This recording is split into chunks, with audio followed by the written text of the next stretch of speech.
Welcome to Raging Bullets, a DC Comics fan podcast, episode 497, our Wonder Woman movie special.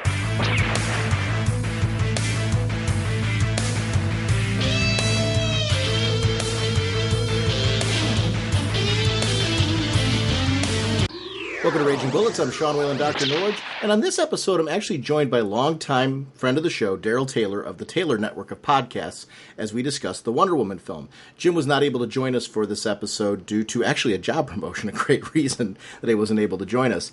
So Jim will be back our next episode. So I want to thank Darrell for filling in on this program. We are proud members of the Comics Podcast Network, the League of Comic Book Podcasts, and the InfiniteComics.com podcast partnership. Sponsoring us this episode, as always, is DCBService.com and InStockTrades.com. I do want to remind everyone that DCBService.com is your digital source. Make sure to link your accounts, whether it's My Digital Comics or Comixology, to your DCB Service accounts. Shop online through their portals and earn 5% of those purchases towards your DCB Service order. They do have this month so many amazing things, and I'm a big fan of the collected editions, and All-Star Batman has a hardcover coming up, Volume 2, Ends of the Earth. It's 50% off, only $11.59 for pre-ordering. Batman and Robin by Tomasi and Gleason. If you did not read this run, it's available now as an omnibus hardcover with a special discount. This book is 50% off, only $62.50. This is the way to get this on the special discount, so please make sure to check out DCBService.com for all of your collected edition needs. Over at InStockTrades.com, you're going to see the deals of the week. Batman vs. Predator from Dark Horse. I'm a big fan of the Aliens and Predator work over at Dark Horse, and this one's 50% off, only $17.49. We've got the Trinity hardcover, Volume 1. Better Together, 50% off, only $12.49. So remember, InStockTrades.com is the place. You missed that book, and you found out that it was coming out. Browse through it. See the selection. They have an amazing selection of hardcovers, trade paperbacks. They're always offering deals of the week. They're all offering closeouts, huge discounts over at InStockTrades.com. I do want to thank both of those sites as we're kicking into almost 500 episodes of podcasting for continuing to support our show.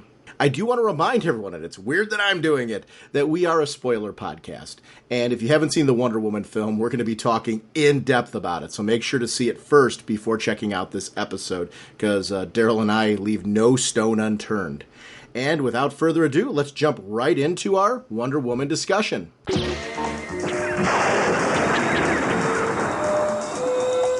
So Jim can't join us this episode, but I'm fortunate to be joined by longtime friend of the show, Darrell Taylor. And it is funny, I was thinking back to when the last time I had you on the podcast, Darrell, because you and I will talk fairly regularly. We will text each other or touch base that way. So I forget that we haven't actually talked on air on a podcast for quite some time. Yeah, it's been a long time. So welcome back to the show, and it's good to have you on, my friend. Well, it's good to be on. I know it's been a while. I mean, I listen when it comes out, but it's been a while to be on the actual show again. Well, you and I, we've known each other for quite some time. I think the first time we met was in the podcast arena, I think, in New York Comic Con. I think was the first time that I think met, so. Which doesn't seem that long ago, but really was, I think, maybe after year one of the podcast. So you and I have probably known each other about a good decade now. Probably. I feel old enough as it is. It doesn't feel like it's been that long, which means we're having fun. This is appropriate to have you on for this, just because this is such, and you and I were talking briefly about this before we started pushing the button, about how this is one of those, you said this is one of those types of films. And I want to start with that, because I think that struck me when you said it. Because I do think you're right about this, because I was thinking for myself, I actually just walked out of the theater, hit record and started chatting with you. So this is my second viewing I literally just had. And you're right. This is one of those types of movies. I was thinking of my top 3 DC films as I was driving home, and I literally was narrowing it down to the top 3. And my top 3 really come from the criteria of rewatchability. Films that I will plop in and know I will watch over and over and over again. So I got the Donner Superman films, and really the one I'm gonna narrow that down to one specific one, Superman 2, which might seem strange to some people, where they might be saying, well, what about the first one? But for me, the whole Zod piece and all that, I can just watch that movie. It's a comfort movie. I can watch it again and again. It gives me that Superman feel. Batman. Well, if I had to pick, it would have to be the second one. For sure. I want to see. Yeah, you do want to. You get more of the Krypton mythos and all that. The second one I would pick, and this isn't really in order. It's more of I'm just going to nail my top three. Batman Begins, and that one because of Batman's origin. It just did it so well. I felt like I've always loved all the Batman movies, even the ones that get panned. But this one for me just so nailed the sense that it was about Bruce Wayne becoming Batman, and I loved that aspect of it. Yeah, after being gone for so long, like we didn't get a Batman movie for a long time, and this was it. This was the second chance to get to get it back. And I remember sitting in the movie theater. I didn't even go see it with friends. I went by myself and just sat in the movie theater. And when they got to the point where he was talking to Ra's al Ghul, who we didn't know was Ra's al Ghul at the time, about vengeance and all that, and it just the look on his face, it just was a moment of I'm sitting here. This is going to be an important Batman film for me. That's when it hit me that this is my Bruce Wayne. This is my Batman. I'm really going to dig this. Then for me, it's this one. And I don't say that lightly. I'm leaving out a wealth of DC films there. Not because I hated them. I've liked something about every DC movie. I shouldn't say loved. I've liked something about every DC movie. There's more of them that I've loved than liked. But this one is that special category of film that you were referencing at the beginning where the first viewing I was just blown away. It really was. The pacing's great. The way it grabs the Wonder Woman mythos is great. The casting is incredible. I'd be hard-pressed to find things that it did wrong. And that's going to be fun as we have this discussion. Did we find anything that it did wrong? It's funny because talking about it with other people and the most I've heard a lot of is the weak third act. But then I ask people what is your perfect movie that ended? What movie do you like that you thought ended perfectly? Because it's part of comic books is what do? You start off with an origin, you work your way up into becoming the hero. And the villain is also becoming more of the villain as well. And then the third act is you got to face each other, right? You gotta have that last battle to beat the bad guy. There's no way around that for a superhero kind of film, even for an action film. There's just no way around that when you have any kind of hero having to face some kind of villain. Now, here's the funny part. When they say weak third act, I don't know how I guess everyone has their own take, and I can appreciate that. But for me, that third act was essential because it summed up this journey that she was going on from in the beginning being kind of ignorant of man. She'd heard of herself as well. She didn't know herself either. But I love this idea that today and nowadays there's such a fear of people who are different. Of new things, when you encounter people. I love the way she encountered Steve Trevor, this brand new man, and I'm going to gloss over it real quick now, but we'll talk more in depth as we get to it. Right. Then you get to this second act where, as she's going through, she's starting to understand people, but even gets to this point where she's like, you people are violent. You are these people. Yeah. You stopped me from this. I can't trust you. You kept me from Ares and all that. Then at the end, coming full circle and understanding that, yes, people do have flaws, and they are genuine, but it's not just their flaws. It's their capacity for love that comes out of overcoming them. That I thought, the third act summed up so well that summed up Wonder Woman for me. Wonder Woman is not... I agree, but that's the main... when I'm looking at reviews, that is the main complaint I have seen. I have not seen many, but that is the main complaint I have seen, is it had a weak third act. I love the fact that this film didn't just grab the warrior; it grabbed the compassion that is Wonder Woman. Right. And I think that was a strength. Gal Gadot as a Wonder Woman, I thought was the highlight of Batman v Superman. And when I saw the first one before I saw the unedited cut, the one that they released for home, which I thought was a far better movie. Well, there's the thing. People talk about these movies. I love Man of Steel. I've never been a proponent to cringe or anything when it comes to, and we know the labels that the DCU films have been getting. I thought his journey to get, it's a longer journey than hers. Her journey is a little bit shorter. Sure. Because she did it in one film. His journey, but I think they both did similar things. His journey to learn who he was and to adjust to being who, like there was a scene in Man of Steel, and I'm saying this because there's many scenes in Wonder Woman that made me feel emotional too. There is a scene in Man of Steel when he basically, there are like 20 Kryptonians that all have his strength. He's just got his powers. Like they already tried to beat up his mother. They're in town, get ready to fight this dude. He's walking towards this. You saw the big, huge tank of a Kryptonian that he had to fight, right? And then the other one, and he does a thing where he puts his head down for a second, and it's like he slumps for just a second, and then he goes, and he shuns it off, right? And he, like, all that weight of the world, like anybody else would have just left. It would have flew away and ran, right? But he just said, I don't know how I'm going to face this thing. I don't know how I'm going to beat these guys, but I just have to do it, right? He's alone. He's totally alone by himself, but he does it. I think it's part of what people don't want to pay attention to when they criticize the film. They miss all that little stuff because it's not exactly what they want. But him doing that is kind of how I felt. Like I felt that emotional weight when he did that, where that's Superman, where he will. It doesn't matter how terrible, how the odds are totally against him. He doesn't run away from it. He's going to deal with it. We got that with Wonder Woman too. Like when she ran across no man's land, man, when she was like, look, Steve, you ain't gonna tell me to stop walking. You're not gonna tell me to stop helping people, because you tell me one more time not to help somebody, I'm gonna smack you across this whole field. She was like, I'm done. When she put the tiara on and she took the coat, she's like, I'm done. Nobody's going to tell me not to help anymore. That's it. I'm embracing what I am.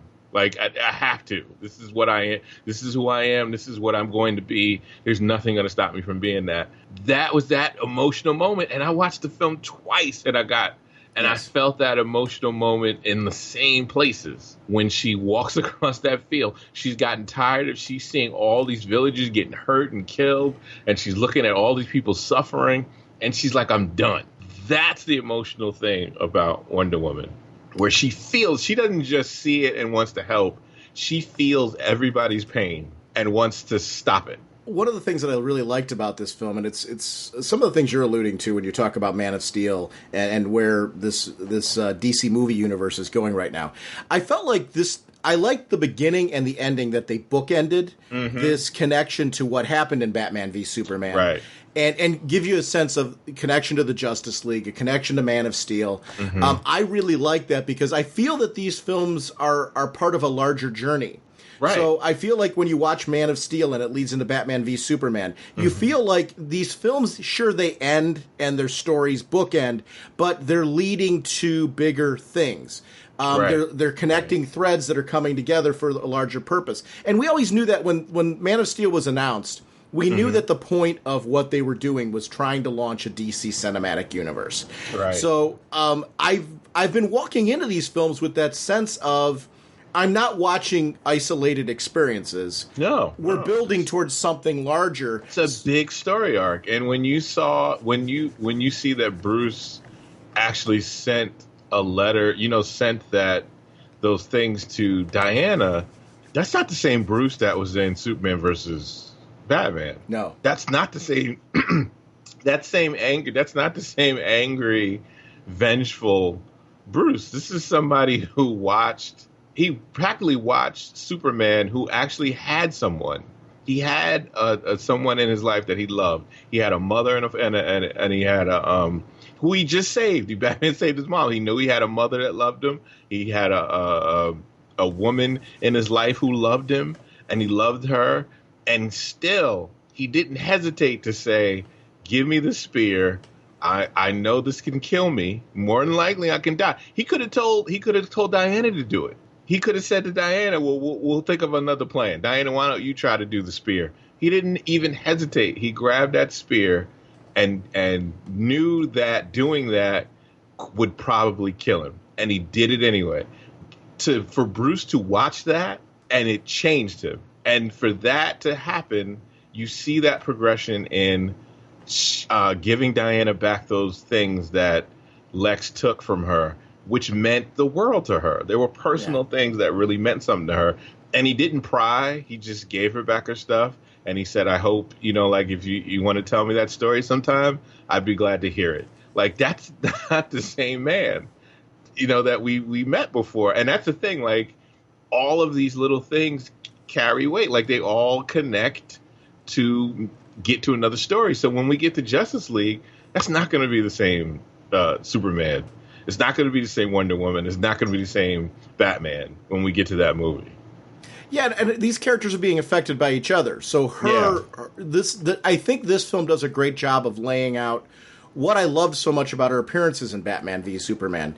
And I really liked that movie. I particularly liked, and I mentioned it, I liked the uncut version. I thought there were things that were cut. I wish that was the film that had been released in the theater.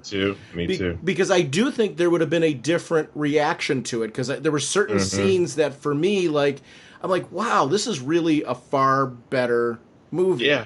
Explain better. It's like there's more scenes that explain Clark's motivations better. There's more scenes that really explain, because Lex's plan was not that easy to decipher. Like, I think the stuff that was cut out made it a little bit difficult to understand fully the how he brought about the plan and whatnot. So I think it mattered. Like, all those scenes kind of were needed, I think, in the movie.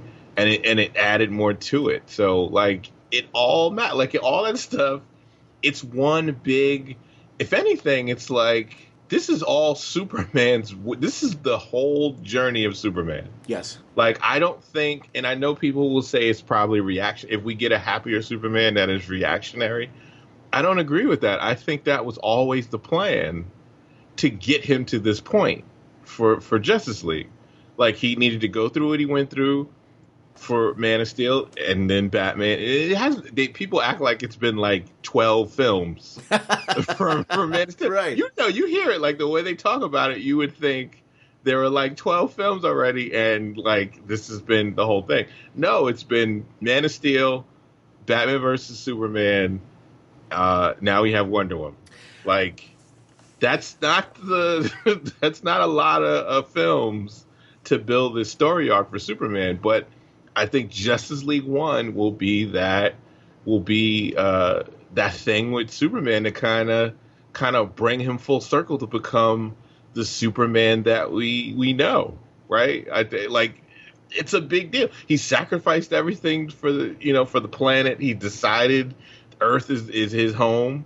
That's it. Like, this is what we need. Like, now when the Trinity comes, I think they all are gonna. Not only are they gonna be a team, but they're all going to care about each other.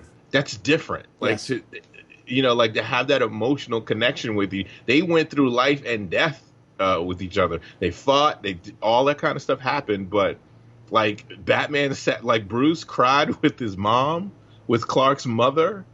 They were at the funeral together.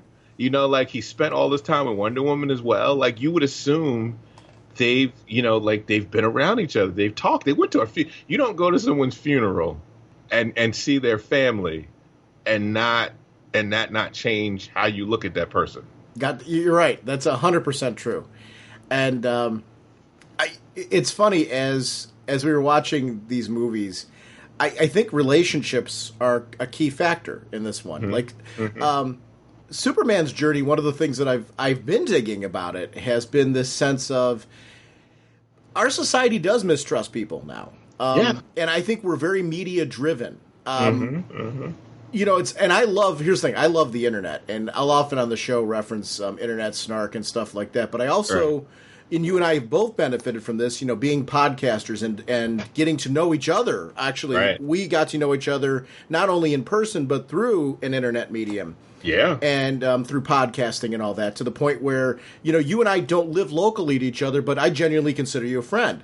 And that's something that I think is a powerful strength of the internet. On the other hand, we've got the hit and run commentary that's out there. But I think nowadays we've got a new crowd that is using the internet, I think, as a force of good. I mean, in a way where I think for fandom, there's been this resurgence of, hey, it's okay and cool to geek out and to have fun talking about this stuff. So when we see, movies like Superman, Man of Steel come out and Batman v Superman come out, there's more people that are afraid to crawl the woodwork and go, I'm going to raise my hand here and go, I kind of liked it. Right. Like, don't hurt me. Is it okay? Which is fun. I mean, it's fun to see that crowd. Yeah. This one was really great because we got to see her. I thought the young girl who played the young Diana, Lily Aspel, was her name. She was great. Because she gave this, there's no pun intended, she gave this sense of wonder to the character. And I really didn't mean it that way, but it was a word that came to mind.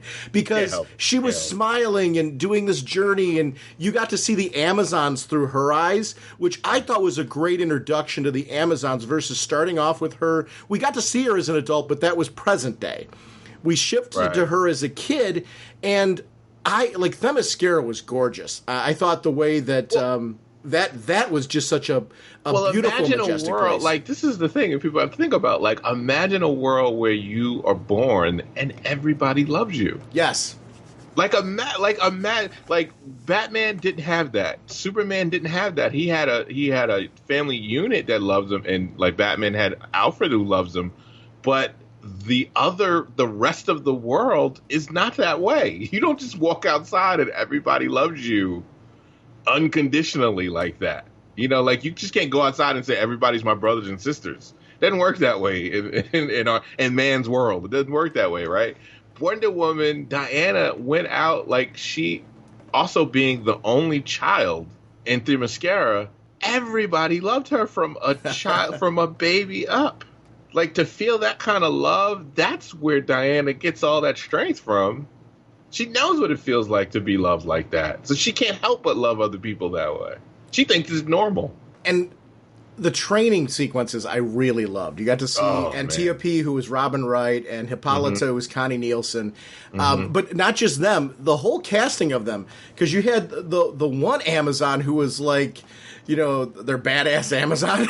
And I love that she was the one that was like, clearly, they would all try to challenge her, to topple her before even getting to Antiope.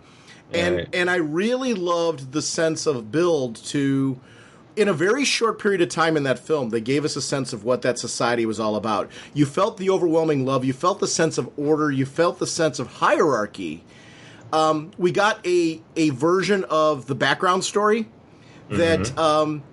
the way Mom was telling the story about her being crafted from clay, I knew, like, in that moment, I'm like, Mom is crafting a tale here. Yeah, somebody's lying. And if you're a comic fan, which I would assume since you're listening to this show, right? Mm-hmm. Isn't that always been the case? Like, her mother has lied, like, out of love, though. But still, she's always kept secrets from Diana. Like, because she's always wanted to protect her. She never...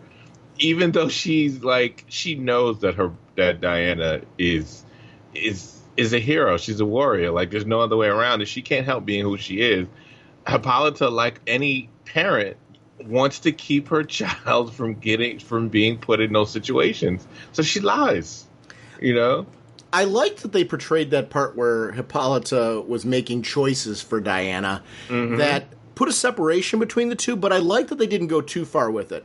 I've always liked that relationship in comics. I think sometimes in comics they've gone a little dark with that, to the point where dark. To the point where you don't like Hippolyta. Yeah. And I've always preferred this because you sit there and you want to question Hippolyta, and I think there's reasons to, but you can also see why Diana would love her mother. And I think that's an important part of this. You don't want to feel like she hated that relationship and couldn't wait to get off the island, because then why would she have any longing in the future for it? The world of Themyscira has a sense of excitement for her, and she is a part of that, and she wants to succeed and thrive and wants to be like her sisters. And I like that this film did a great job of making her feel different than them. Right. because of the protective nature of the mother, but at the same time, her striving so much because she looks up to them to want to be one of them, to want to push herself to be something more because she admires them. And I really liked that piece. I thought the use of her aunt as, I don't want to say a foil for mom, but as kind of being a more rational one going, at some point in time, we have to kind of prepare this kid because she's our weapon. And the movie watches differently the second time through, knowing that she is the weapon, even though you can kind of pick that out. You kind of get it, yeah. There is one thing I do. There is a complaint I would have about the movie. Sure. And it's a complaint I think I would have any movie that I like. Is that there are certain characters I wish they had more of, like Philippus. We didn't. That was the African American, the African Amazon who was fighting before we get to her that you alluded to. Yes, her role was kind of diminished because she played that role of that her aunt played. What's her name? Antiope. She kind of Antiope kind of took that role a little bit from Philippus, because she was kind of the one that was kind of training her a little bit. Sure. But we didn't get, but there's a whole thing of how much time do you have? Like, you don't have but so much time to do that. Like, if it was a movie where you had half the movie could be set in Themyscira, you could flesh out a lot of the other characters. And that doesn't mean they're gone. That just means for this movie, that was the only amount of time that we got with them. I hope for the next film, we can see a little bit more of the Amazons, but that's it. Like that's kind of one of the things about that. But I think it mattered though to have it that it was the two aunts, her two mothers. They were kind of like two mothers, right? They were they were the two mothers who one wanted her to be prepared. That was her thing, and her other mother, which was Hippolyta, kind of just wanted to protect her. And didn't want her to be hurt. If she could get away with it, she wouldn't have her be trained at all. My hope would be for Philippus is they deliberately are saving the character for a sequel. Yeah, I would hope so. Yeah, because I'm with you. I think there's a lot more of Themyscira and the mythos to explore. I'd be curious to see with the sequel where it would take place. Right. And there's so much. The great part about Wonder Woman is it's been untapped in film. Yes, that's the thing. Like, it's so much you could do because they haven't done it. Like, there's no one's tapped it. It's the first film, So like, we haven't really got first show. Like, even in the TV show. I mean, how many years has it been since the TV show? Right, and that ran 3 seasons that really covered 2 different eras. Yeah, and there's with this character who has. I mean, I think this did a brilliant job of establishing longevity.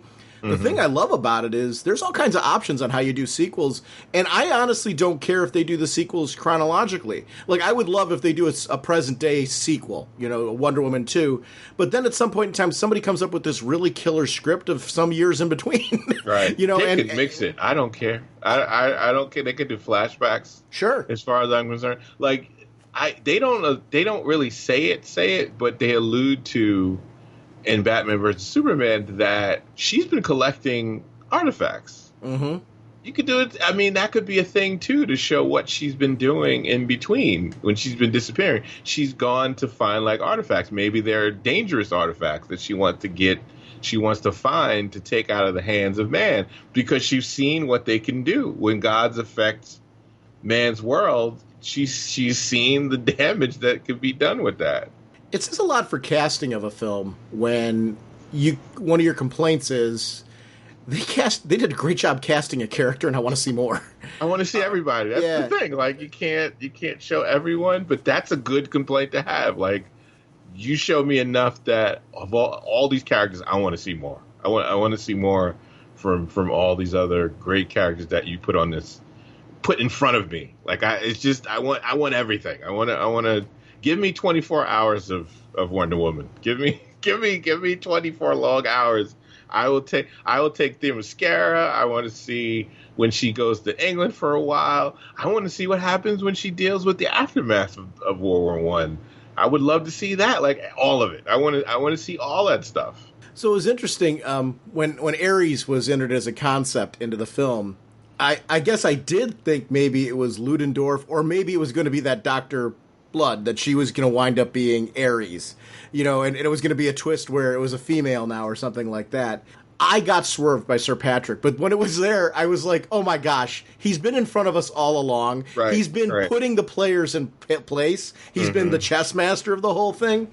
It's like, it was brilliantly laid out, because I like when there's a reveal that you can go, dummy, it was right in front of you all along. Right. And that was really, I thought, great writing. And an interesting swerve that didn't, like, it sort of felt like it came out of nowhere, but you could trace the threads backwards. Right. And sometimes Ares you can't. is such a manipulator. That's his thing. He plays all the angles. And I like that Ares felt very much like it was out of the comics, and how that was handled.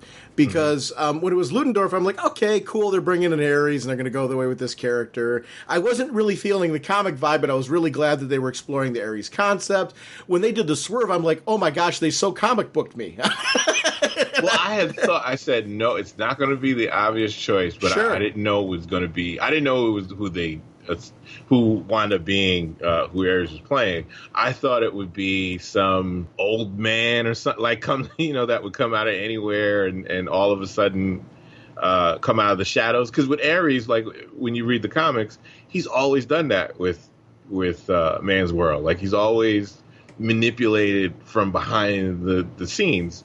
So I didn't know who it was, but I knew it would be somebody that would come out of nowhere and be like, she would be mistaken. She would think it was someone else, and then he would come out of there and be like, it's been me all along, ha ha ha. Because that's Ares. Like he always does. He doesn't do the damage himself. His thing is, I want man to do it. Like I want man to do all the horrible acts. So it's basically so he can kind of say to his father, "See, I told you they were evil all the time." Steve and his band of merry men, Samir, Charlie, and the Chief. I thought that was brilliant casting. And I liked the link between them where, Steve on the surface is this, like, real cool cat. He's the buff guy, he was the jock and all that. Even when he makes his I'm above average comments, you're kind of like he's, the confident, funny guy. But what I liked is when you see him with the other three, you start to realize that they all have this link of, they're all broken in various ways. That's perfect word. Broken. And I love that because you look at them and you're like, I like all of them. I admire all of them. But yet you can clearly see that even though I would argue that Charlie clearly was out there as being the most broken, they all had that as a link, and you could see why they're comrades. And Diana really does this great job of inspiring them, where they started off as these people who were being pulled together because of money. And as you got to know them and they got to really link up with each other and see what she's doing and the amazing things, she goes, when she undoes her hair and runs out into the field. Oh, man. I mean, the undoing of the hair was, to me, as close as you got in the film to the old Wonder Woman spin. It had to be. When they did it, it was kind of a homage to the spin. Just a little bit. Just a little bit. It did it in my head. I mean, when I saw that and she's undoing it, I'm like, in my mind, it's like reading a comic, right, where you're filling in the panels in your mind. I was filling in the panels on that one. She was so doing it. I'm Mr. Cynical, and I was like, that's the thing with Wonder Woman, like, make me feel bad for being cynical. Like, that's when you get Wonder Woman right, because there is a kindness to her where even when she met the three of them, Charlie and the Chief and Samir, you notice that she's always kind to them. Like it's subtle things on screen that even in the second watch, like it even meant more to me, because Wonder Woman, like someone who looks like Wonder Woman, she's gorgeous, she's beautiful, but that's not the thing. That's not the thing that makes you want to follow her into the trenches and to death, like to fight. Because it's the way she makes you feel as a person. You notice she looks everyone in the eyes, and if people look at the movie, even if you buy it or whatever, I want you to pay attention to it. Every time someone speaks, she stares at them as if they're saying something that's the most important thing in the world. Like their voice matters. You can catch it when you see her, and that, like, watching her throughout the movie, it's like she was like, when Charlie went through the dream, she was trying to help him when he had those nightmares. Always kind though. She would hold somebody. She would put her hand on their shoulder. She would always like reassure people when she talked to them. She never talked down to people. Like, that's Wonder Woman. Like, she doesn't know how to not be nice. She didn't learn, like, that's not something she came up with, where you look at people differently for whatever dumb reason, because they don't have money or whatever. It doesn't matter to her. Everybody's the same. No big deal with Wonder Woman. And Gal Gadot, like, she has that. Like, she looked at everybody with such a sense of kindness in her eyes that it really made me, I felt like I fell in love with her before Steve fell in love with her. And that's kind of the thing with Wonder Woman, right? Because we do that in the comics, the best of them, with the character. I knew her from the Fast and Furious movies. I've probably seen her in other things. I'm not now when I make these comments, I'm not diminishing her in those movies. But here's the thing: Fast and Furious movies are action movies, and I love action movies. So this is she's only done before Fast and Furious. She's only done movies in Israel. Okay, that's why you haven't seen her. So in those movies, she played a really good role. I'm not diminishing her on that, but it's an action movie, so you're going to see only so much character development. You do get some. Quick. Yeah, she's quick. Yeah. So in this movie, I didn't know what to expect. I knew from Batman v Superman that I really loved. Anytime she was on screen, she captivated me. Whether she was in the Wonder Woman outfit or not, she was nailing it. Mm-hmm. For her to go from that movie where I already had expectations of liking her performances to this one where the emotional piece, I was a little, I don't want to say I was worried about this film because it makes it sound more dramatic what I was feeling than I was. But one of the things behind the scenes you heard about this film was rewrites. And when you start hearing that, you mentioned reactionary before. I was saying, like, wow, are they, looking at the reviews of the other movies and they're being reactionary? And are they going to wreck a movie that I'm super anticipating? Right. Valid questions because of everything that's, that's happened and talked about. Like, everything with these movies, like these big budget movies, we get everything. We get arguments behind the scenes if there are, the actors not getting along if there if there's issues with that. Like, 24/7 we are told, we are given like every little bit, and it's not always accurate either, because there was someone in the studio had told me that this movie was horrible and it was going to be a mess. And like, that's always, every movie we get that. Like, there's a sense of we're rooting against it because we expect it to not be a good movie. So any rumor, and I'm talking about, like, really, these publications are not like nothing. Like, I'm talking like Deadline, Variety. Right. Like, these publications were saying this. This is not just like, little blogs here and there that were just making up stuff. So it was like, it was almost like it was, people expected it to come out and just be terrible. This was a part of one of those leaks, and I know it was. You got to take it. I'm clearly from this. You got to take those with a grain of salt, because this had me like, I'm like, oh, I hope not, because I'm so anticipating this. Mm-hmm. I walked in though after seeing the trailer, the last trailer that they released for it. I really walked in with a sense of excitement. Chris Pine also was on Saturday Night Live, and I enjoyed his performance on there. Right. Yeah. So I'm like, okay, the hype train's building for me, and they're pulling me in on the hype train. So I walked into this film not being a skeptic. I walked into this film full-blown geek-out excitement.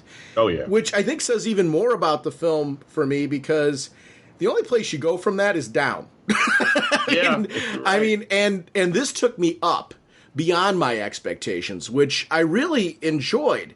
Her performance, as you talk about the emotion she brought out, I really loved the sense of the compassionate warrior. And I think to develop that to your point, in a short, it was over 2 hours, which can be a lengthier film than some others. This thing cooked for me. They could have put so much more, and I don't mean that as a knock on the film. I was ready for more when it ended, and I think that's what you should be at the end of a good film. I saw it at 11 o'clock last night. Yeah, I mean, you went last night? I went again to see it the second time. I had to do something today, so it was like I couldn't. I had originally bought a matinee ticket, but then I realized I had to take care of something with my car, so we did the thing to get the refund, and then I bought a ticket for 11 o'clock that night because I was like, I was going to see this dang film before we talked about it again. I wanted to see this film for a second time before we talked about it tonight. So I was determined to get one more viewing in, and I went to see it at 11 o'clock.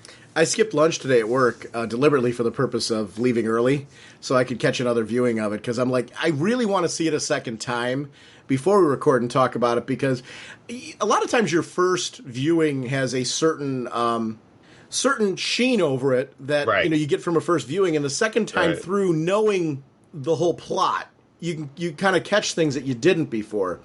And I gotta tell you, I enjoyed the second viewing even more, which I think says a lot about the film, because that's where I get a sense for, is this going to be a film it's going to be on my endless watch?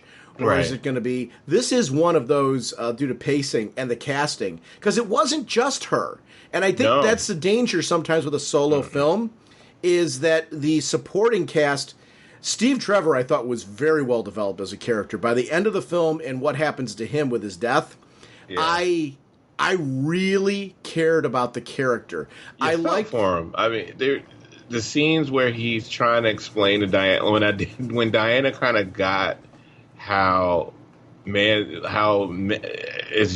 regular men, humans, not just men, but I mean people. When she learns about man's world, that we are flawed. We're all flawed. It's good, bad. We're flawed. When she sees when she realizes that yes, we do some horrible things. We could be great, we could be good, but we also do some horrible things to each other. Just the disgust almost she had. And when Steve was trying to kind of explain it to her in a way, it was almost like he did it in such a way that he didn't explain it away like we had excuses for the bad things that people do sometimes. He explained it like, yeah, we do. Like, you're right. We do terrible things. We do bad things. We're more than that. That's not only what we are. And he didn't try to tell her like he had all the answers. Like, he didn't try to talk down to her because he had more experience in that world than she did. But it was just almost that he almost had that sense of sadness to it when he was talking to her. Like he felt bad for letting her down when he was trying to talk to her. And that was emotional because it almost looked like he was about to cry when he was talking to her about it. I think when you look at these films as a series, and I think this really does feel like the third film in the series, because I think at this point we're looking at society in general. You walk out of this one feeling like, man, I really should try to be better. Right? I mean, and I think that's a uniquely DC thing. And I think out of the three, and I think it's because it's a journey, this is the one where I'm like, man, I'm really feeling that DC vibe out of this one. And I think it's something that's I've really enjoyed Marvel's output lately. And I've been digging their most recent films because they're exploring some of their more unique properties in film. So those have been a lot of fun to watch. I think what you need in these films is a distinction between what makes a DC movie different and DC Comics different. This film starts to really embrace that. And I felt like when I walked out of this one, it was great because you have the sense of these characters like Steve Trevor. Steve Trevor is, this suave, cool guy who I liked that he was at times unsure of himself, but yet you could get why everyone thinks he's cool. But then you also see a Wonder Woman that's so... you've got this gorgeous actress who's playing her, right? But she also plays this very strong, very compassionate warrior who can do these amazing things that really she looks Superman-like in how unattainable she is, right? Yeah. And so you got to believe that Steve Trevor has the complete package of why she would even want to attach to him. And I like that they didn't jump to that. Like, it wasn't this infatuation she had from the get-go. No. She was curious about him as a man, but she wasn't like instantly love struck with him. And I liked the way that their journey happened, that this was something over time her getting to know him as a man and getting to know not only his flaws, but his strengths and what he does, and the fact that this guy who could be killed at any moment will break the rules and not just toe the line when he has conviction and believes something is right. And she connects with that and is like, there's injustice going on. How can you let this happen? People are going to die. When she goes and he says, we got to keep going. We got to go do this. She's like, I can't ignore them. I've got to go do this. She sees him come out on the battlefield. He's part of helping her accomplish her goal. She didn't do it on her own. Her team of 4 came out there and they rallied behind her. They helped her. And that was something her comrades in arms, who are normal humans, were out there on the field. And you get why there's this development of, wow, he's not just this curiosity now. He's somebody who I'm starting to connect with. We have commonalities between the two of us. And he's willing to take these leaps that I am to be something more. Even early on, which helped, is that magic lasso of truth. When they put that lasso on him, his truths were not truths of someone who was a bad person. Right. His truths were like, I don't know if there's something behind, like, we never get a history of Trevor. We don't know in the movie. But I feel like there was somebody he lost, who he felt like he let down, that mattered to him. It felt like he failed, and this was his redemption. This whole thing was kind of his redemption for it, whatever it was. That's what it felt like. There was that kind of pain in it, in his portrayal of Steve, which I think she felt. I think like, he was vulnerable to her a lot. Like, it was almost like he could not help. Like, when you're in love with a woman, where things you don't mean to slip up, like or when you're in love with anybody, when you're in love with someone, you start to reveal. You feel the need to want to reveal things that you don't normally want to reveal to people. Even if it's embarrassing, you just want to reveal it. You just want to share, like, moments. In hopes that they'll love you for who you are. Right. Right. And because you start to feel safe with them. And he started to do that with her. Like, he would share little things. He would, like, she was open. Like, Diana's open with everyone, right?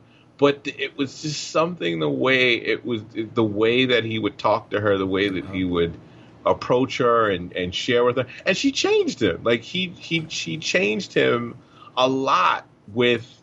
He didn't agree with how women were treated either. Like, that wasn't something where he automatically was okay with it. He did share with her, it's stupid, but that's the way it is, and I have to do this to get this done. And I think, like, all that stuff started coming, like, everything. I think she remembers everything. Most women are smart like that, where they will remember. They don't forget things like men do. We forget things very quickly as we go through life, right? Women can remember things a lot better than us, and I could see Diana remembering everything, from the island to him wanting to do this mission, to save people, to wanting to end this war, to all of it, like, every little thing, to the boat, when they were talking on the boat, and how he didn't act like he was the guy. He didn't try to be like, I'm the man. In fact, he tried to be honorable towards her. He didn't want to act like he was trying to come on to her and whatnot. Like, all of that, I think, added to that. And then when they fought together, that was the linchpin. When they fought together, and how he didn't hesitate to support her, and how he didn't hesitate to support the other guys too. Like, he worked with all of them. Like, they were together. And I think I think all of that added to how she wound up falling in love with him, just like he fell in love with her. Watching him go through all of these things was what did it. Yeah, and I think that's kind of a key part of this whole thing. You alluded before about loss in the past. I also liked the fact that they didn't glorify war. None at all. Like, I would say, I love Captain America, and I love the Captain America movies. But what I would say is, Marvel made a conscious decision to kind of lighten the war aspects of Captain America. It's not a knock on it. It's just the truth. And they pulled away from the Nazi stuff, and did the Hydra thing instead, right? Instead of a lot of gunfire, they added like ray gun, disintegrator rays and stuff like that. Like they moved kind of away from that. But in Wonder Woman, they dig in. They want us to see how terrible war is in this film. They don't pull back from that at all. That's, I think, part of you mentioned loss. I also felt like he lost part of himself because of war and his role in it and the things he had to do in order to, for the quote unquote greater good. And you see that with his comrades in arms too. I think you mentioned like how we get to know him very quick. And I think you're very right on that. There's a lot of his past that you start to fill in yourself because of you get to know him and you start to give him you start to develop in your mind, well, this is what happened to Steve. Steve and I were friends and we knew all these, we sat around the fire and talked about all this. And I think that's that sense of camaraderie that you had, I think, comes from the fact that they put such that group together, that their interactions with each other start to tell a story within the story. Right. That I wanted to know, like you, I would see a spin-off movie of the four of them, a previous adventure they had without Wonder Woman, just because I really enjoyed all of those characters so much. And I think that says a lot when you can see certain, and I'd love to see Etta in it and, Steve and his amazing friends. Right. I mean, because look at this guy. This is, and we have to look at the time period too. This is a white male, an American white male, where this is the time where they didn't treat people who were different very well. Even in America, they didn't treat them very well. Samir, when he talked about how he wanted to be an actor, and because he was born the wrong color, there was no work for him. Didn't matter that he could be a great actor. It didn't matter that he had those skills to do that. Just because of how he looked or how he was born, that was it. It didn't matter that you didn't have a choice. Charlie, all that, who knows what horrible things he saw that kept him up at night, going through what he went through. Chief, Native Americans were treated horribly in this country, right? In fact, and even when they asked him, when Diana was talking to him, and he asked him, he's like, "What did you lose?" He said, "Who took it from you?" And he pointed at Steve, like people like him. Yes. Yeah, that's who took him. But he didn't hate Steve. That says something also, though. He didn't look at Steve with hate, though. You know what I mean? None of them did. They looked at Steve like they cared about it. It wasn't just about he was able to pay them to do what they were doing. I mean, they risked their lives. I mean, they looked at him like a friend. I liked the way they handled, and to the point of where you're going with this, because Wonder Woman could relate to them because she was seeing how women were treated during that time. And I liked that they introduced the whole feminist, piece, what was done to women during that time organically in the story, and then used it to spotlight the different atrocities to a wide variety of group of people during that time and how they were treated. And I love that they did it in a way that was organic and real to the time and not preachy. And what I mean by that, I think it had more resonance, where I was sitting there and you're watching this and you're like, wow, it just goes to show just, how stupid as a people we can be in the things that because you got a guy who clearly in Samir is arguably the best actor of the bunch. Exactly. And I like that you get to know him that way first. So then when he breaks down and tells her, this wasn't who I wanted to be. I wanted to be an actor. And those hopes and those dreams of his, she wanted to be this respected warrior because in her culture, that's who they're going to be. So you see the two of them kind of connecting over the fact that they never really got to be who they wanted to be, but their path led them together. And there's a sense of who he wanted to be helped him be who they were on the battlefield together. Who she wanted to be led her to be who she was on the battlefield together. And I really liked that sense of, don't judge a book by its cover. Be open-minded to people.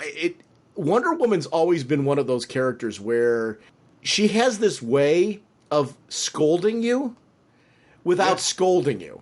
And you sit there and learn something about yourself. And I love that about... In that room. Remember when she, in the first act, when she walks in that room full of all these chiefs and men of war, like they're deciding who lives or dies, basically, right? Mm-hmm. And they were just looking at people like numbers. They were, all the soldiers were to them were numbers. They didn't even, it didn't even matter.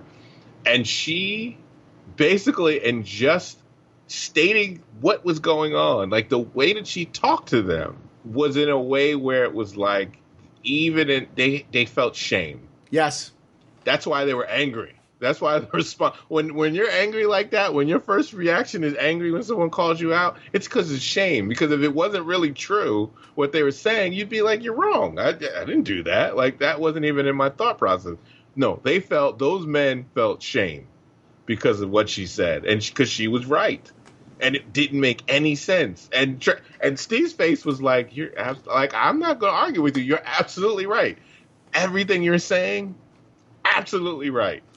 The one thing I liked about Steve is Steve was the realist, where he's going, listen, you're right, and I'm with you, and that's why we're out here and we're going to do this. But what you need to understand is we can argue in there till we're blue in the face. We're not going to get anywhere. Nope. So we can do that and waste our time, or we can just realize we're going to go anyway. Yeah, you just lie. He's basically saying, I want you to lie. Wonder Woman ain't about lying. She don't do that. That's not her thing. Right. Lying's not her world. That's like, in her world, you tell the truth. You're right. Even even their little lies, it's like it's a big deal to Diana. He grabs the lasso there. There to prove his point. And I like the movie. He's going, and we're gonna die. Yes. It was great. Yes, it was funny and also very. It was funny and he was very vulnerable at the same time. And that was another win in the column, I think, of endearing him to Diana. Yes. To actually, like, she's surrounded by men who are, in that moment, she was surrounded by all these men who were just full of themselves, were full of crap, right? Didn't care about people, put on airs. But she has Steve, who basically, like, he knew what that thing was going to do to him, make him tell the truth. That's his truth. He told exactly how he felt. He agreed with her, and he thought they were going to die. But he still wanted to do it because he felt it was the right thing to do. How do you not, like, grow to care about somebody who has that kind of conviction? Yeah, and that's one of the things that I think was so great about this in the character development. The action of this film, I think, was something that was handled very beautifully. And when she rescued that village, we talked about this sequence. Mm-hmm. I loved not just the action sequence that went along with it, and seeing her like run in and knock over a huge tank like vehicle. She got mad. You want to do the wrong thing? Shoot a missile at Diana. It was so great. And see what happens when you shoot a missile at Diana. That also goes to her powers too, because she just. Slowly, we're learning as she's learning. She doesn't know what she can do. Like, her aunt would allude to it without telling her that she could do more, that she held herself back. And so it was like, it got to a point where it was like, the shield came off and she grabbed that tank and she flipped it.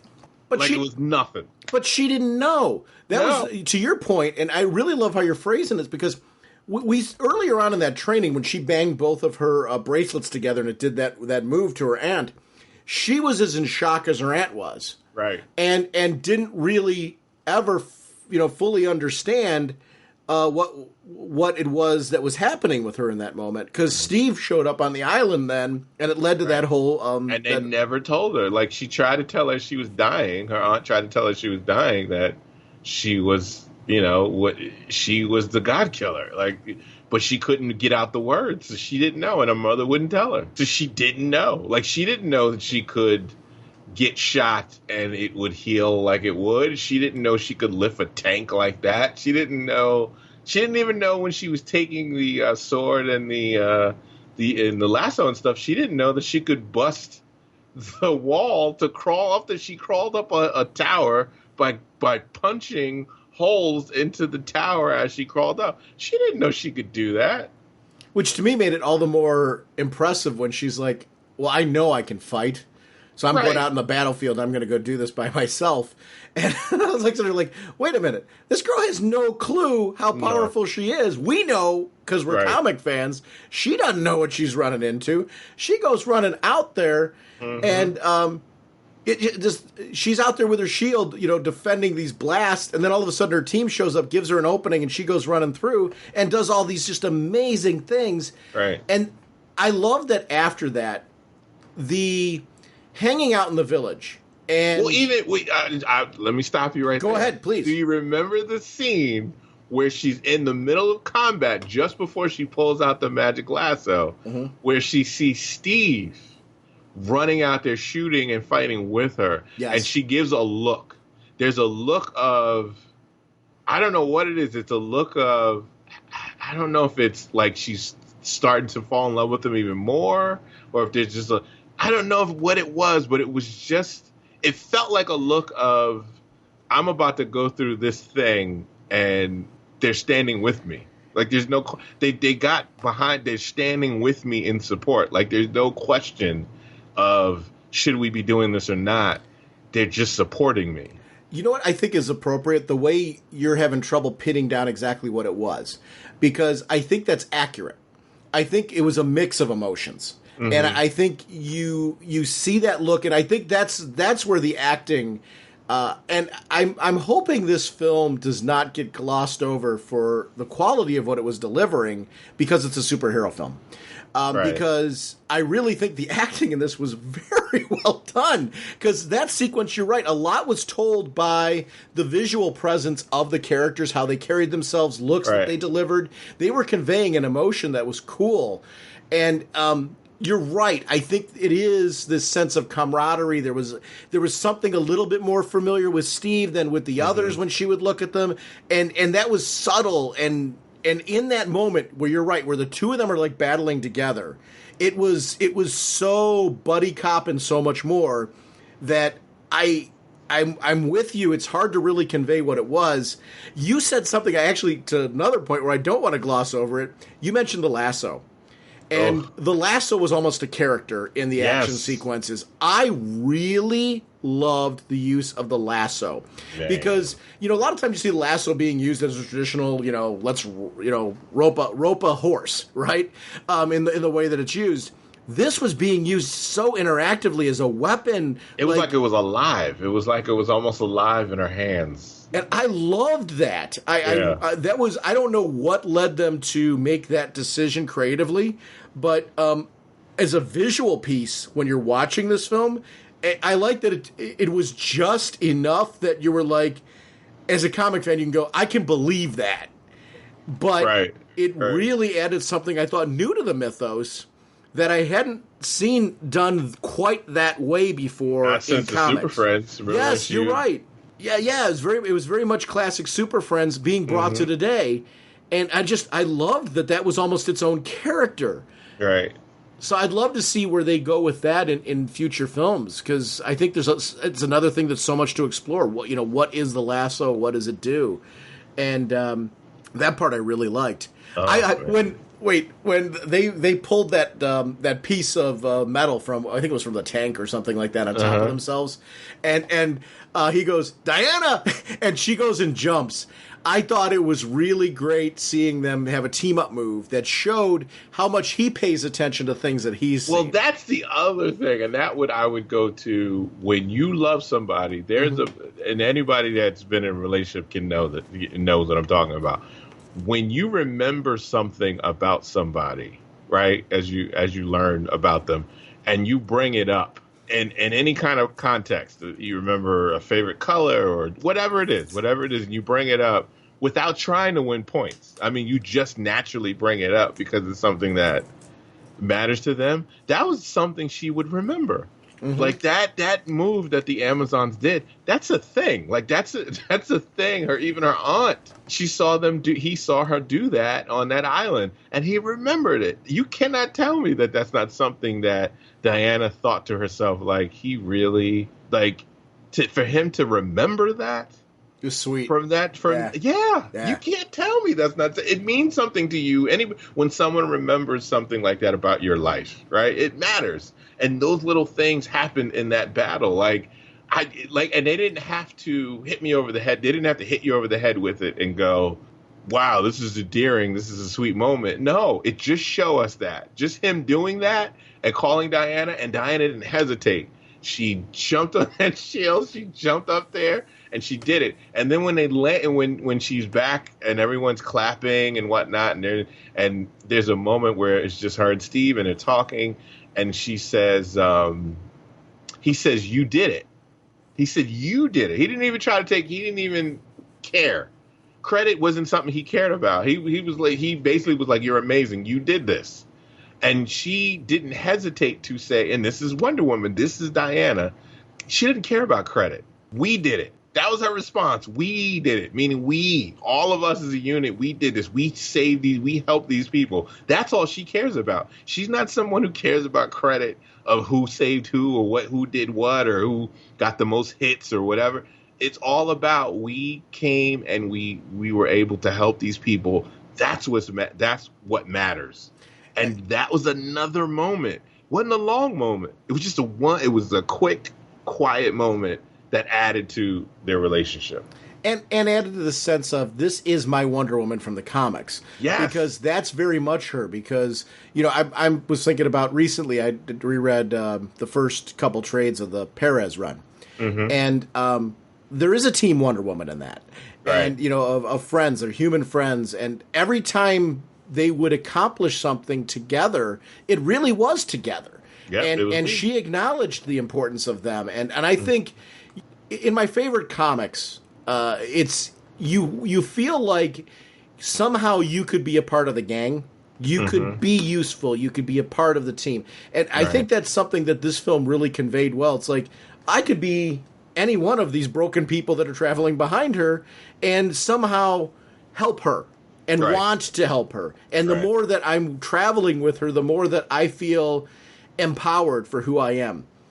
The one thing this film, I think, did real well with her, and I want to jump back to it really quick. We talked about her being a female character and the whole feminist thing and stuff like that.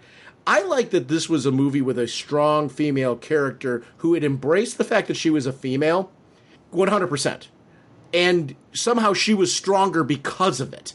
The qualities we're talking about with her are something that you would not see in a Superman. You would not see in a Batman. They're uniquely Wonder Woman. And I think the film and the character is so much more unique and the storytelling so rich because they didn't gloss over the fact that this is a strong female. Mm-hmm. And every quality that you would expect from a strong female was not watered down here. It was kicked to 11, and they full on embraced it. And I think that is the strength of this character when she's written right. That you sit there and go, oh my gosh, she is so unique and so strong because she's a female. Wonder Man would not be the same character. And I really loved that about her, where I walked out feeling like, she may be the most badass DC character. And I think that says a lot about the quality of the writing and the acting in this film. Because I felt that was owned in this movie. Right, because when I, as a kid growing up reading, I read Wonder Woman just like I read Superman, Batman, Spider-Man. Like, it wasn't a thing where I went, ooh, that's like, even when I wasn't into girls yet, it wasn't but I never, when I saw a Wonder Woman comic, I didn't say to myself, ooh, she's lesser than any of the other superheroes. I just thought Wonder Woman's great. She's Wonder Woman, man. She's, like, that was Perez. I was reading Perez, and Wonder Woman was doing kicking butt and saving lives and stuff, just like Superman and Batman and all the other superheroes were. So it was never a thing to me to look at her as anything but a superhero. She was always a superhero, whether a woman or not.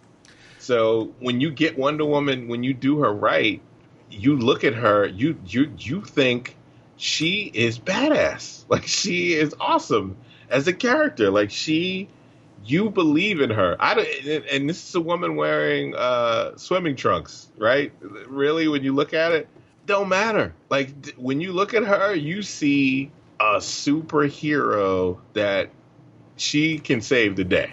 Like, and she does. You know, most times she saves the day. That's when they get that character right. That's what you see, and to see that on screen, I think that's what a lot of people are responding to. Even people that we know the truth. People rooted against this movie. It's a DCU movie. There's some people who fall into that nonsense of Marvel versus DC or whatever. It doesn't matter whether either you like the movie or you don't. Like that's silliness. But that's people are like that, and that's the silliness. When they revealed the reviews, when they took the and I think it was smart to do that when they took the embargo off the reviews, so people could actually share their reviews of people that saw the screenings. And you started to hear from critics who bashed every DCU movie. It's like every month they have a new thing of why Snyder's destroyed the film versions of DC Universe or whatever. Even though those critics, when they talked about this film, it was almost like they fought it, but they couldn't help it. I have to say that I liked the film. They had to admit that they enjoyed the film. And when you root against a film and still like it, that's saying it's a good movie. Yes. You were mentioning your Wonder Woman from Super Friends. As a kid growing up, that was probably my first exposure. It was Batgirl from the Batman 66 show for me, and Wonder Woman were, two of the more powerful female characters. I knew them more from television than from comics, and then when I started to read them in comics, it was mainly as either backups in books or on teams. Then there was Storm from the X-Men. That was really the first female that I was reading, because I started reading that before the Perez one of Wonder Woman. Not that I hadn't read Wonder Woman comics, but they were very sporadic when I read them, just because I was a kid. I didn't have a budget. Exactly. Perez hit, and I knew the artist. So I'm like, oh my gosh, George Perez is going to be doing Wonder Woman. Okay, I want to at least check it out because I love his art. Oh my gosh, did it open my eyes to what this character is and the potential for the character. Oh yeah.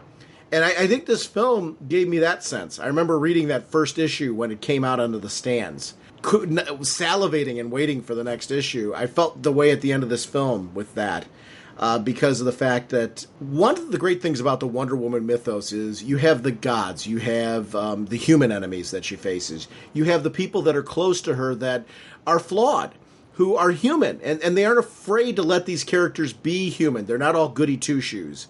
And yet they're not bad people, but they've made mistakes and things, and they're striving to be better. And she gives them the chance. And I think that's a message, too. I felt like there were a lot of morals in this film that were not smacking you upside the head with a brick. They were more done organically, where you walk out afterwards and go, wow, maybe, we should all give people, a second chance and kind of open our minds and things. And I think as I've gotten older, I'd like to think I've become more of that kind of person. But some of that comes from the fact that the pop culture that I enjoy and get the most out of is stories like this, where it educates me on, okay, maybe it's time to drop this hang up. Maybe it's time to drop that hang up and try to be something better and not, not follow, kind of what everybody else does and just be willing to extend an olive branch. And I love that about this medium. I think it's where I'm very proud to be a fan of comics is when I watch something like this and go, I would be happy to show this to anybody and have a dialogue about what morals did you find in this film? Like, I could see a study at school going on about this film, in a high school class. Oh, sure, ethics, man. Sure. I mean, ethics would be this would be such a fun film to discuss, because I took a film class in high school because I have zero artistic talent, so I took art appreciation, and you had to do an art and music, some kind of for college prep, and so the other half was film. And we watched film throughout all eras. I wish that this would have been out at the time, because this easily could have been in there, because we discussed ethics as it occurred in the film in class, and we had to write papers on it. I would have loved to have done a paper on this film. I think it naturally lends itself to talk about morality. Right. And, how do people grow, and what do experiences and new people that you encounter in your life, how do they make you a better person? What did you think? One of the things we haven't really talked about, what did you think of the death of Steve Trevor? Because that's a piece in this film where Steve being alive, not being alive, being present day, being the past, has always been kind of a thing in Wonder Woman, where whether it's been in television or in film or in television, I'm sorry, not to film, but television or comics. What did you think about that choice for Steve Trevor to die, and how they handled that, where she didn't hear what he said, then she heard it afterwards? Right. How did you like that? What were your thoughts? I thought it was funny because when I went to go see it, the first time I went to go see it, like most of the crowd were like, "Oh man, that's just so heartbreaking." At night there were like three people that were like, they probably were just as cynical. They were like, "What? What is this love stuff? What is this? What is going on?" I think it had the weight that it needed to have. Like even though I knew Steve was going to die, did not make me feel any less horrible when he does anyway. When he and this goes to Chris Pine and the direction that he got, when he looks at the bombs and he flies he gets the plane away and it's safely up in the air and it's not going to go and hurt it's not going to kill anybody or hurt anybody else, and he looks at it and he closes his eyes. I know he's thinking about Diana. I know he's thinking about that. We don't even have to know it. We don't even have to have any dialogue to say it, but we know he's thinking about, I'm at peace with this. It was almost a sense of happiness that he was able to do the thing that he needed to do. Like he wanted to get these bombs that they were going to use on people, and they already did. They used it on a village and killed women and children, as not just soldiers, killing civilians. He did it. Like he contributed to the war in a way that he felt content with it. Like he knew he didn't want to be, like he wished he had more time with her. Like when she saw that explosion and she's fighting Ares, and she starts to recall what I like the way they showed it too. When they start to recall what Steve had said to her, where he wishes he had more time with her. You are going to save the world. Like like I can do this, but what you're going to do, your role, what you're going to do is so much more than this, than us. That was so hard. Like to even say that, and he meant it, he really felt that way. But just to say that to her and the way he said it, it was just in a moment where it was like, I mourned him. Like, this is a movie. He's not dead for real, but I mourned Steve Trevor when he died. Like after the war and you see the pictures of him, that picture of him on the board where people have died in the war, it meant something. Like watching her look at it, I felt just as bad when his friends were looking and they were remembering their friend, their fallen comrade. I felt just as bad as they did because of how they did that, because of how they sold it. Like it really made me care about Steve even more. And I think it mattered to do. Like I would love to see Steve be hanging around and be in her life right now. But what happened to her was what she needed to get her to the place where she is now. Like she's had that loss. She knows how that feels. She's had that loss, and it just, you can tell she's gone through other things besides that too. Like she's probably, there's a whole lot more to her story than just World War I. But that was just one of the many tragedies that she's had to deal with, especially being someone who is a god, so she's immortal. Like she will live a long time. And it just works for me. Like it worked so much to the point where, and I also have a theory that I think her and Bruce Wayne will link romantically down the line. I think they're going that route. And I could see there were things about Bruce and Steve that were kind of similar, because Bruce is also someone who he'd risk his life to save people, and he's done it. Like he's another one. It doesn't matter about the limitations. He doesn't care. Like he will push himself to the limit to do the right thing and help people and all that.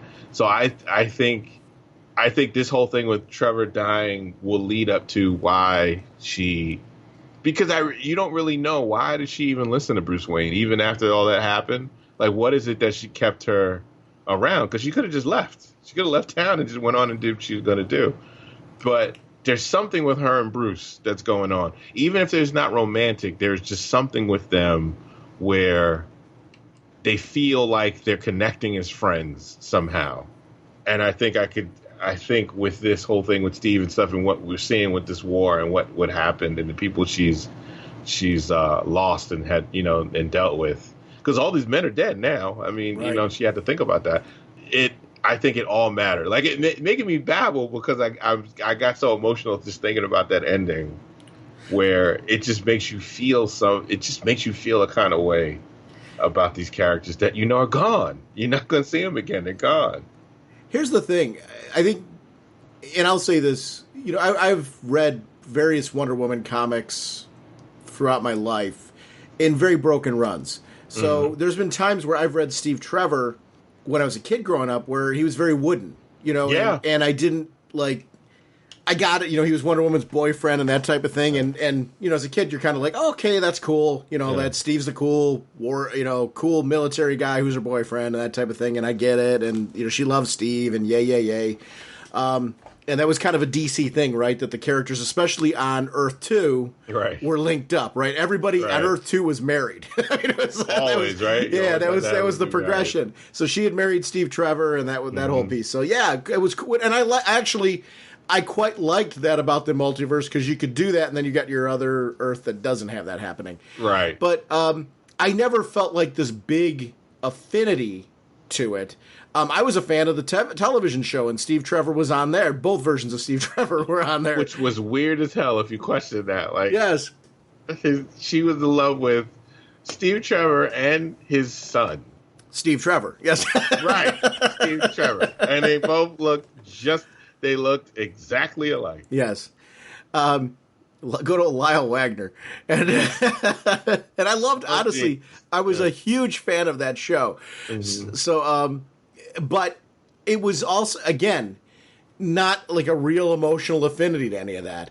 If there's one thing I think this film has done incredibly well, you in a film, you deliver this sense of who Steve Trevor is, his human flaws, his strengths, because she sees him as this, flawed strong character, flawed character, strong character, flawed character, to the point where she's chastising him, saying, "You kept me from Ares. You didn't believe in me. It's your fault."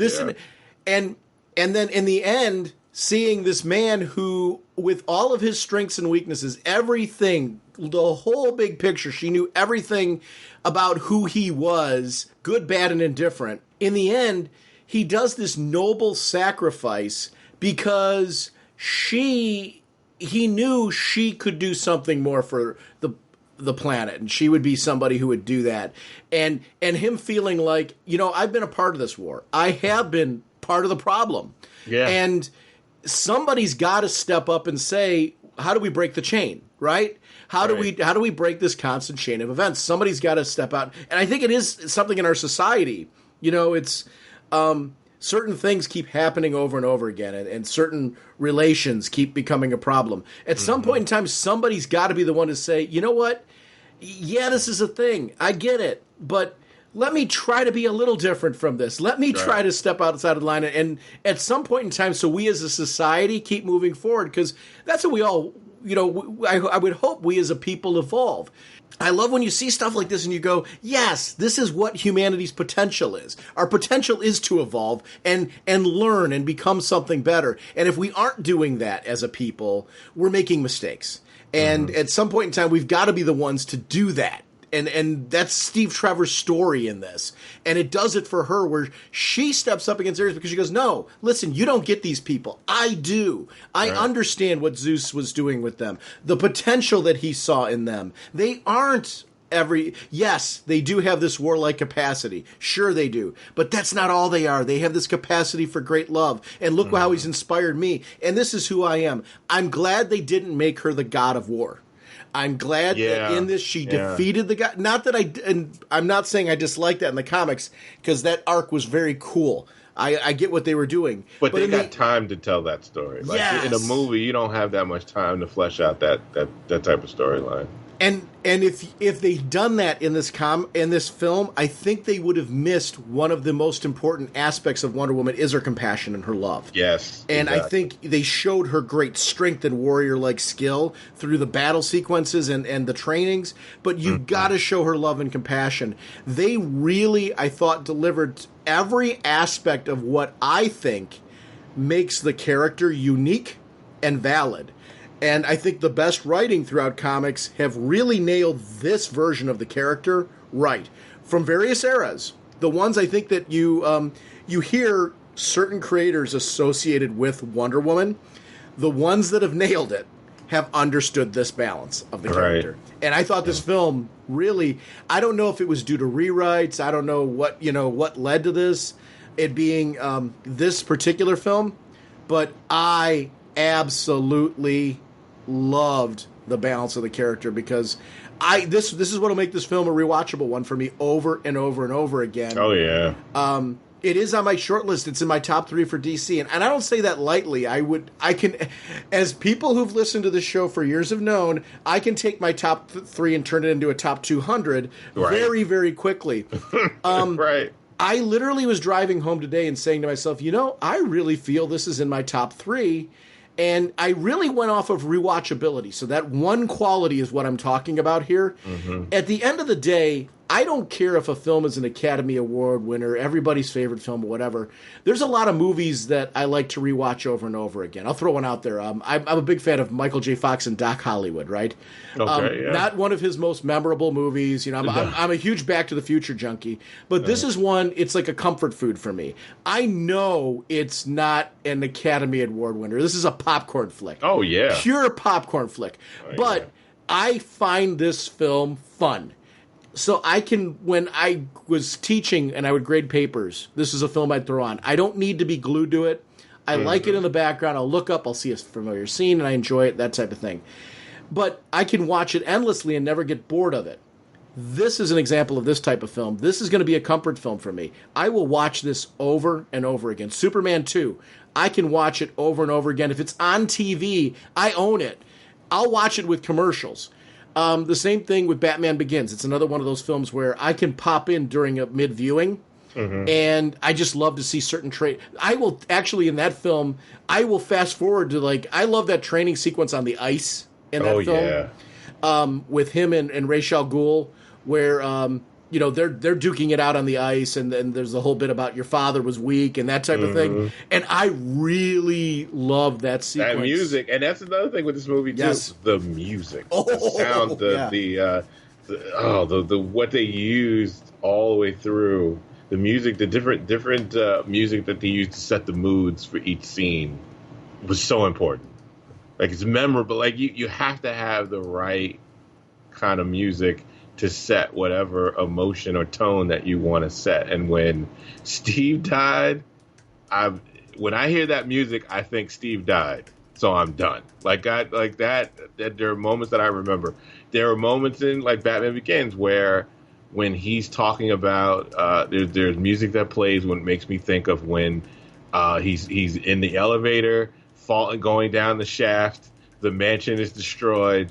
And Alfred is basically saying, I know everything looks like it's done, it's dead, it's over, you failed, but guess what? I'm here, and you're gonna get up, and you're gonna be able to do this, and I'm here for you. That music, when I hear that, that's what I think of. Like when he's able to lift himself up. There's music in Dark Knight when he's like, I got to get back out there and stop the Joker. I can't, I want to give up, but I can't. I got to get out there and do this.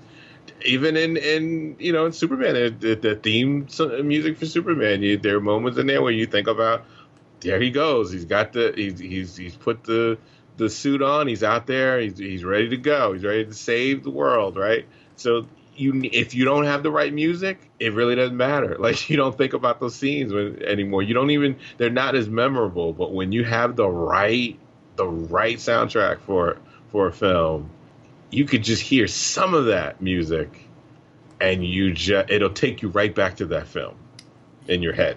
You know what? It's funny. All three films that I mentioned too, they have that in common for me. I have all the soundtracks for them, and I really enjoy listening to them. One thing I've started doing recently, and actually it was from the podcast. I don't remember who. Somebody called in at some point or emailed into the show and mentioned the fact that, do you guys have any soundtracks you listen to when you read? Mm-hmm. I didn't. That wasn't something I ever did. Right. It was an idea I got, and instrumentals. We use them when I taught. You'd put on instrumental pieces softly as a way to kind of motivate students. Kind of in the morning is kind of a soothing, relaxing, get your brain working kind of thing. I started doing it. I don't do it all the time. It's not but every so often, like, especially on like a day where I know I've got a couple hours where I'm going to sit down and read, which is more rare these days. It's fun to put on one of these film soundtracks and really, the ones without words, because it's got to be instrumental for me, where I'm reading comics and enjoying the background music because it builds an emotion. Oh yeah, and it's a very cool. If anybody listening hasn't tried that, I'm not gonna. I picked this up from a listener of the show who mentioned it. I don't do it all the time, but I really enjoy it when I do. And this is one of those. This is going to be on a rotation for that because it's a great soundtrack. Oh yeah. Oh my God, it's so good. It's so good. I absolutely. I don't know why I haven't done it yet. Like, I don't know why I didn't. I did it with Man of Steel. I don't know why I didn't go on Spotify and pull it up right now, because I love it. Like, it's just certain films that they just do it so right, and you just remember. Avengers has music that I like too. That I will always remember Avengers if I hear some of that music. Like, all Star Wars, Star Trek. I mean, like, all those things about, those movies growing up, especially, they put so much emphasis on that soundtrack to make it, like, they want you to remember that soundtrack to the point where you could have watched it when you were 8 and now you're 60 and you hear that music and it takes you right back to that moment you're sitting in that movie theater watching that movie. That's important too. And I hope a newer audience, younger generations, getting that, because I like your reference to, like, it takes you back to when you were 8, and I think this will be one of those soundtracks that a decade from now takes me back to when I saw this, and I think that's important with this kind of medium, because these are things that should resonate with you, and this. I was with I'll use Guardians of the Galaxy as an example. One of my buddies who I grew up with took his kids to see the first 2 Guardians of the Galaxy films. And they're young. And he said, I'm going to tell you something about those films. He said, I knew nothing about the Guardians walking in. This is this generation's Star Wars. Because he said they walked out of that he said, I was living through them. He said it was the same sense of wonder I walked out of the theater when I saw Star Wars as a kid for the first time. And it was kind of cool when he was talking about that, because, you look at this, is this generation's Superman, from when we were kids? I don't know. There's something cool about knowing that these films for a new generation can be a landmark that opens a doorway that we had growing up. And I think it's important, because that's why these characters resonate and where they stand. Because I want these characters to be around 20 years from now, 30 years from now, so I can keep enjoying them. It's important to me. I don't want them to be shelved. I worry about comic numbers, not because of the fact that I pay a lot of attention to them. I don't. I just like reading and enjoying the quality of the product. But I worry about numbers because I get worried about, is there going to be a point in time where comics are not a thing? And that's more of my concern globally than the competition between Marvel and DC. I want both companies to thrive, because if they're thriving, that means there's a market that's big enough to handle them. I mean, so, and right. Not just Marvel and DC, all of comics. The more comics that are out there and doing well, the better it is for the industry and the better it is for us as the readers.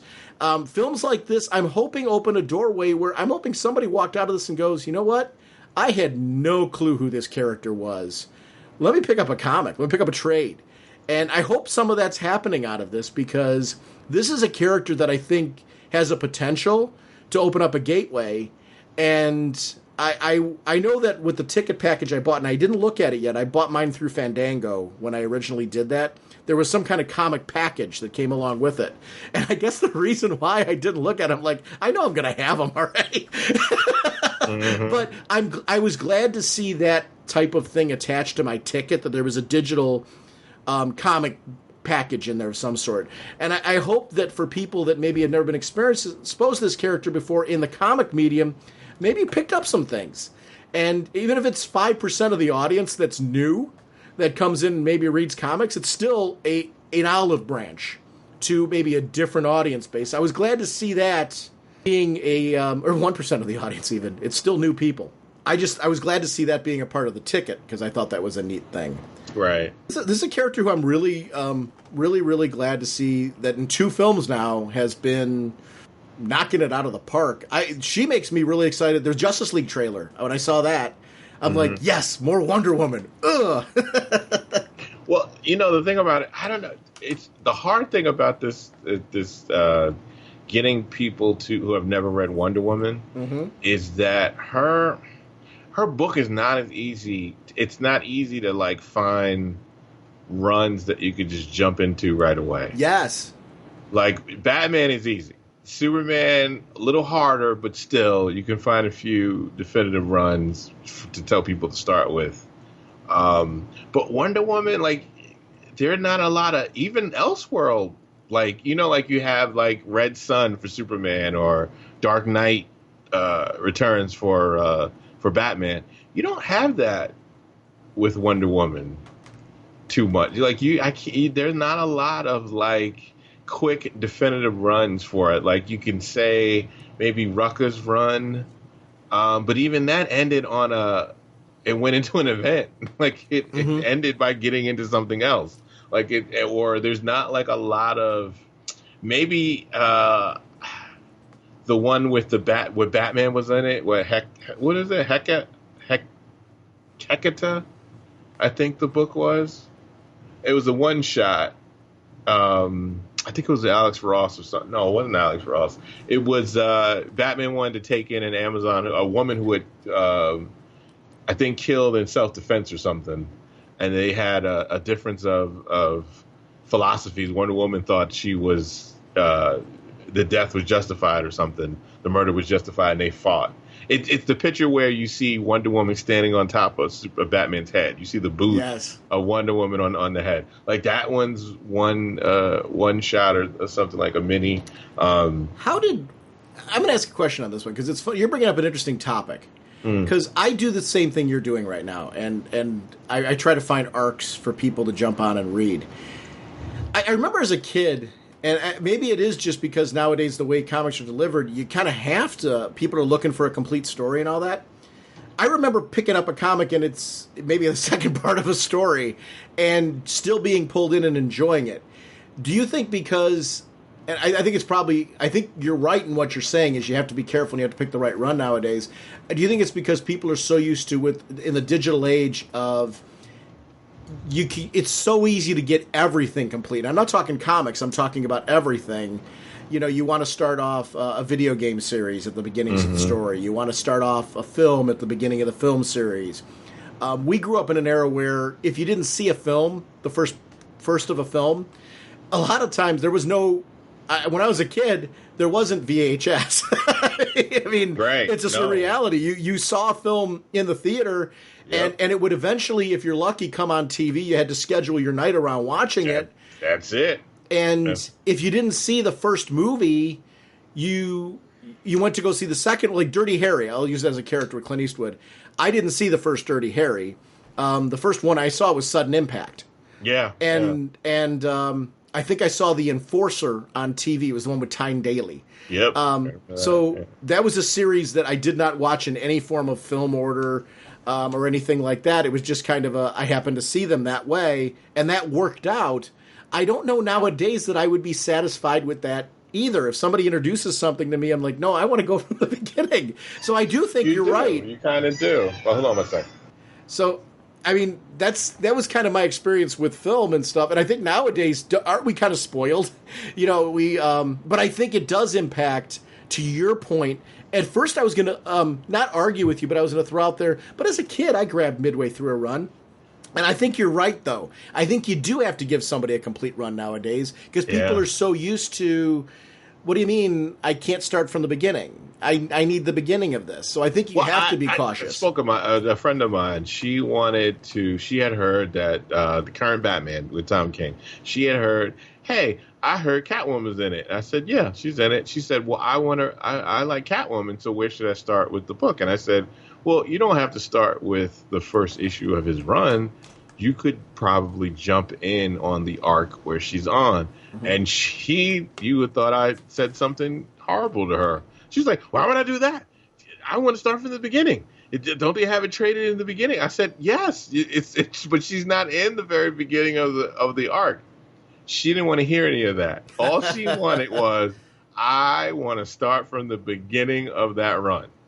Because that's how we are kind of done. Everything now, we kind of watch it and we binge it, right? So yes, you want to start from the season 1 and go all the way to season 5 or whatever. You don't want to start from the second, third, fourth season, which is how we grew up. We didn't have that choice, but now you do. Everything is put together for you and contained. Like even the trade programs back then, we were kids.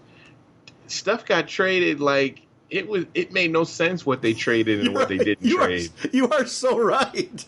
No sense whatsoever what they decided to do, and you just had to deal with it. You just have to either look it up, find issues. I read so much stuff. Starman, I read in out of order so much. Yes. That entire thing, I think I read out of order.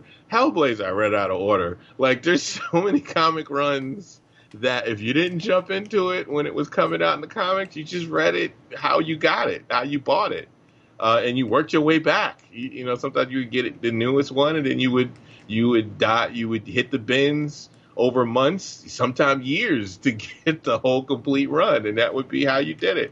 But now we're just not, like we're not taught to be that way, where everything is taught to be put together in nice little collected editions, and it said this edition is a 1 and the other one is volume 2, volume 3, and that's where we want to start. Like, and that's kind of the way it is, and it hurts Wonder Woman most of all because her comic runs are not so neat and able to just be put in a nice little, Neither is her continuity. No, to your point, continuity is all over the place. Like, how many times did Donna Troy die in Wonder Woman? Right.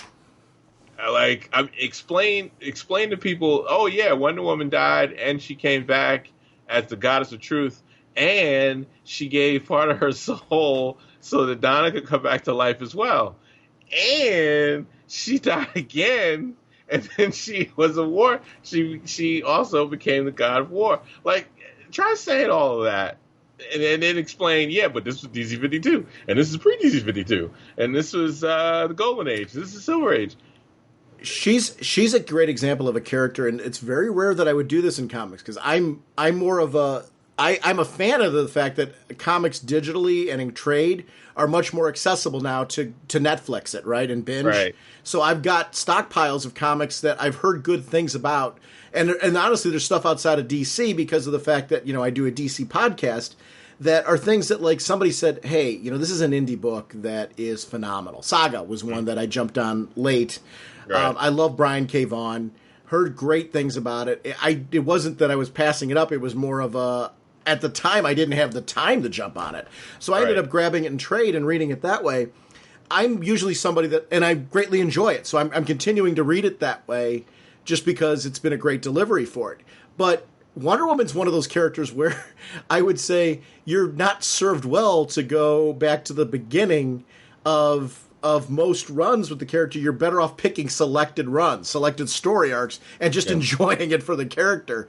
I would make a pull list of, hey, you want to read these 3 trades. You want to read these 3 trades. It's a unique character because I think you almost have to do that and say, right. These are representative of certain eras of the character, and just understand they're a little different. They're a little different than each other. It's crazy. Like, you can tell how chaotic her runs are by looking at when they have sales. Yes. When you look at Batman sales on when his movie came out and they did a sale on that, like, it was easy. It was easy to pick out which ones you're going to pick out. Justice League ones is a little easier to do. Justice League 2, you can pick, certain runs or whatever, because they relaunched Justice League when it's a very definitive run. Wonder Woman, it is all over the place. Like, it's like you got Wonder Woman Odyssey Volume 1, then you got Wonder Woman Twist of Fate Volume 8, then you have Superman Wonder Woman, if you want to do that, or which is already is already not in continuity anymore. And that's been like less than 2 years, and now they've already said that's kind of not in continuity where Superman and Wonder Woman are together. So that's out. You have a couple of 100-page spectaculars, but what those are specific issues that DC felt were important to the character of Wonder Woman that they put in this one book. So there are different stories that they put in the one book. And then you have some Convergent stuff. And then, it's not... and then a couple of Elseworld tales here and there. And then they got miniseries that connect with... that also connect with events, like Flashpoint. So it's like, out of everything, I think the only thing that you could look at, and that's the easiest Wonder Woman run to collect and read, is George Perez. Because it's like, it was relaunched as the beginning of a run, and it pretty much goes through that. Bill Loeb's run is really good. The stuff leading up to the contest. Yes, it is. And that whole run is a really, really good run that I would give somebody and say, you're going to get a complete Wonder Woman run here with that. And actually, it's one that, kind of the point of our conversation here, I wouldn't hesitate to give somebody the Perez run and say, these are linked. I mean, it's part of the same. Yeah, they are. Yeah, the same continuity. That run, actually, a lot of that run, from Perez straight on through to when that ended, was filled with some really great creative talent who touched on the book and delivered great runs with the character that I would share with people and say, hey, you want to read some great Wonder Woman? This is the stuff. I mean, and it's I love the current stuff with the character. I'm really digging what they've done with her in since Rebirth. I think that the character's really enjoyed a great run with that. That's something I wouldn't hesitate to give anybody either. Yeah, the John Byrne run is out. Yes. The Phil Jimenez run, which is one of my favorite. I keep that up there with George Perez for me. Those two runs, especially, they do a lot with that. Like, I just in Gotham by Geeks, we just covered the Batman. It wasn't even a crossover because it only happened in the Wonder Woman book, but it was when the Joker, when the gods, some of the sons of Ares inhabited the bodies of the Gotham villains, and they took over the bodies of Joker and Scarecrow.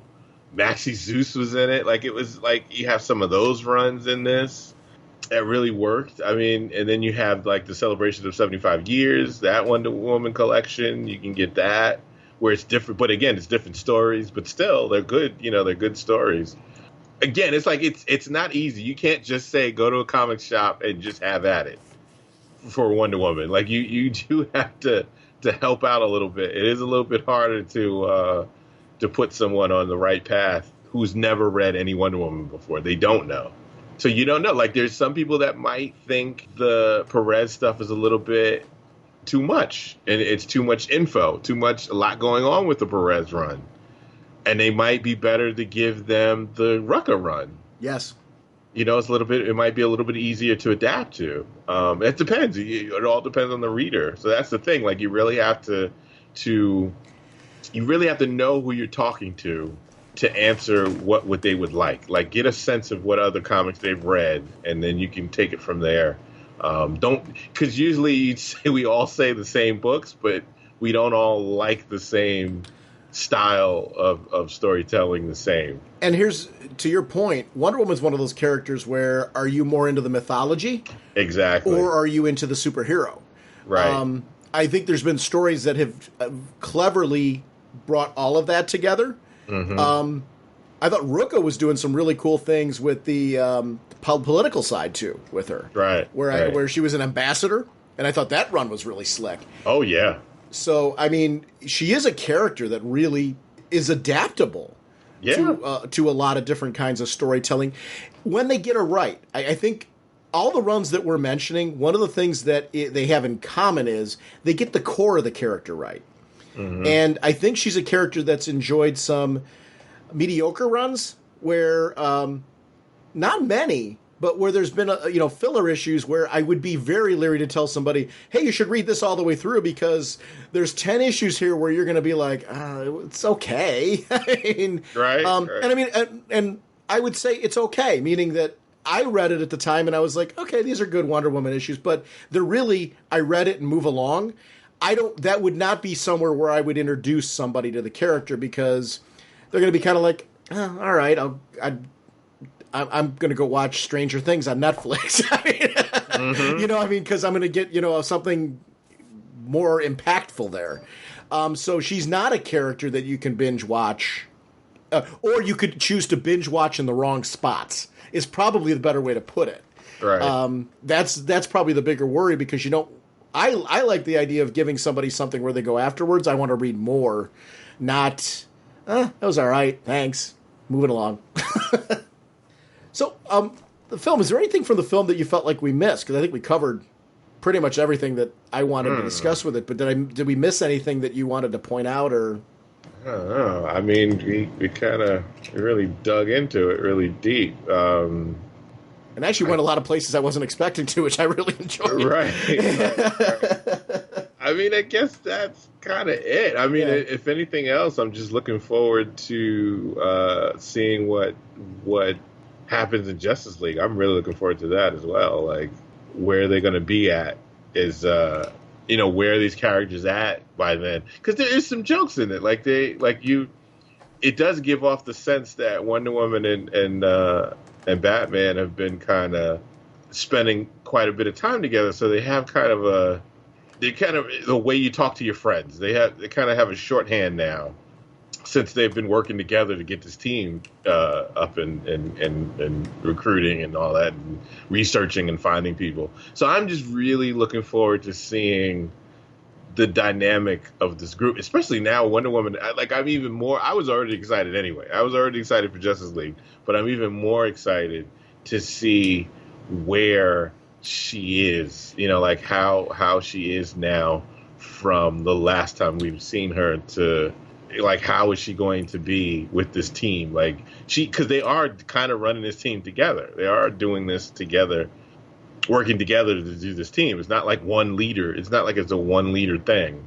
So I'm really curious to see how, once they put this team together, how they're going to react with each other. And I just want Superman to come back and see the Trinity, together. That will be the moment that I don't usually squeal in a movie theater, but I might slip up and do a little squeal to finally see, Batman, Superman, just not even just the Trinity, but just the all of them, just see the team together, the Justice League as a whole, with Aquaman and Flash and whatnot, that.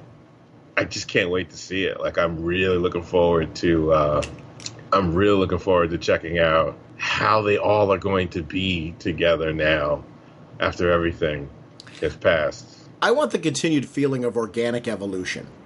Because you mentioned Man of Steel, and I'm with you. quite liked Man of Steel, and we talked about it on the show, and I really enjoyed the film. I never felt like I was an apologist for the film. I felt like I'm like, this was my experience. I really enjoyed the movie. Right. I'm sorry, I just did. Which is funny when I'm saying I'm not an apologist because I just apologize. But but then we got the Batman v Superman, the same thing, and I really believed that Ultimate Edition really greatly improved the film. But I talking about the sense of progression, you go from those two films to this, and it feels like it's part of the same universe. It feels like, even though it takes place in the past, this is, again, because you got the two present-day pieces that do, again, feel like a progression of this universe. Suicide Squad had that teaser at the end with Batman and Waller, and I felt like that was also a sense of progression of this connected DC world. Because Batman was in it, and you got a sense of where Batman was at, and I want to see more of that. That's that evolution, organic. I want to see these characters grow into this. I don't want to be smacked upside the head with, my gosh, Batman is so different than he was in Batman v Superman. I want to feel like this is a Batman that is the same guy I saw in Wonder Woman, right? That is continuing to grow as that movie goes on. I'm anxious for that. I think they're heading in the right direction with these films. I feel like this shared universe that they're creating is cool. I actually am a fan that it's different than the TV. And at first I was wondering how I would feel about that, because I'm a big fan of DC's TV output right now. I think that stuff is just hitting it out of the park. Flash this season I really greatly enjoyed.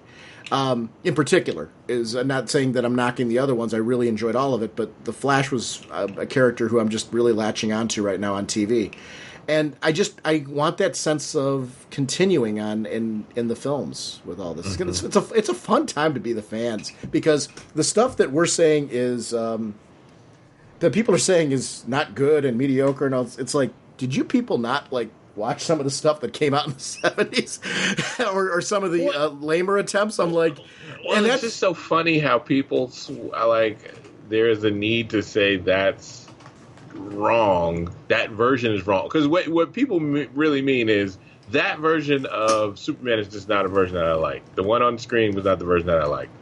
That version of Batman on screen was not the version that I liked. But if you read the comics, you can't say that version there's never been any versions of these in comics. Right. They have, I don't think anything that happened in Man of Steel, anything that happened in B versus S have not been in any of the comics, because I've read them. They've have been there, and I think it goes to, what are the comics that you read? When did you like the character? And people want.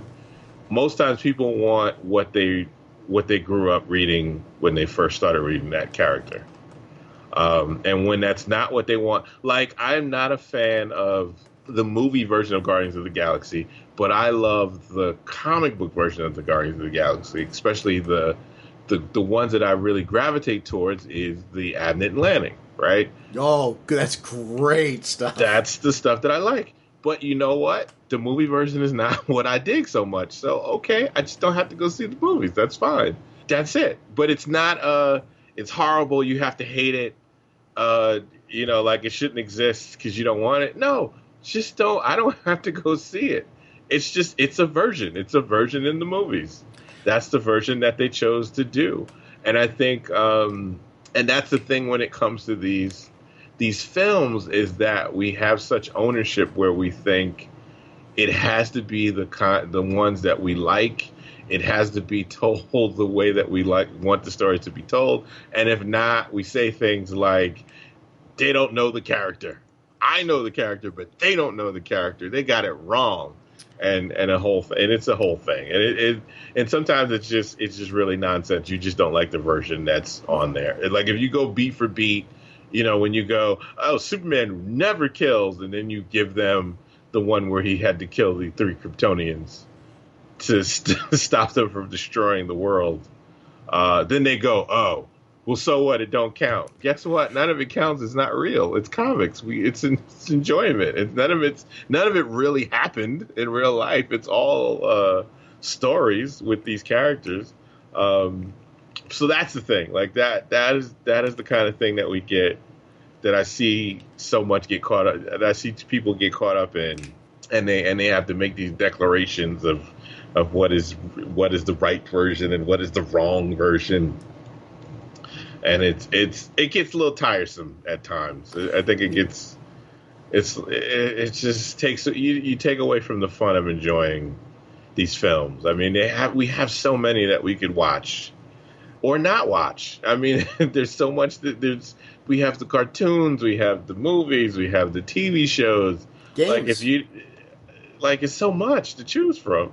We have video games, though. We have video games. Injustice 2 is phenomenal. But I need to get that suit.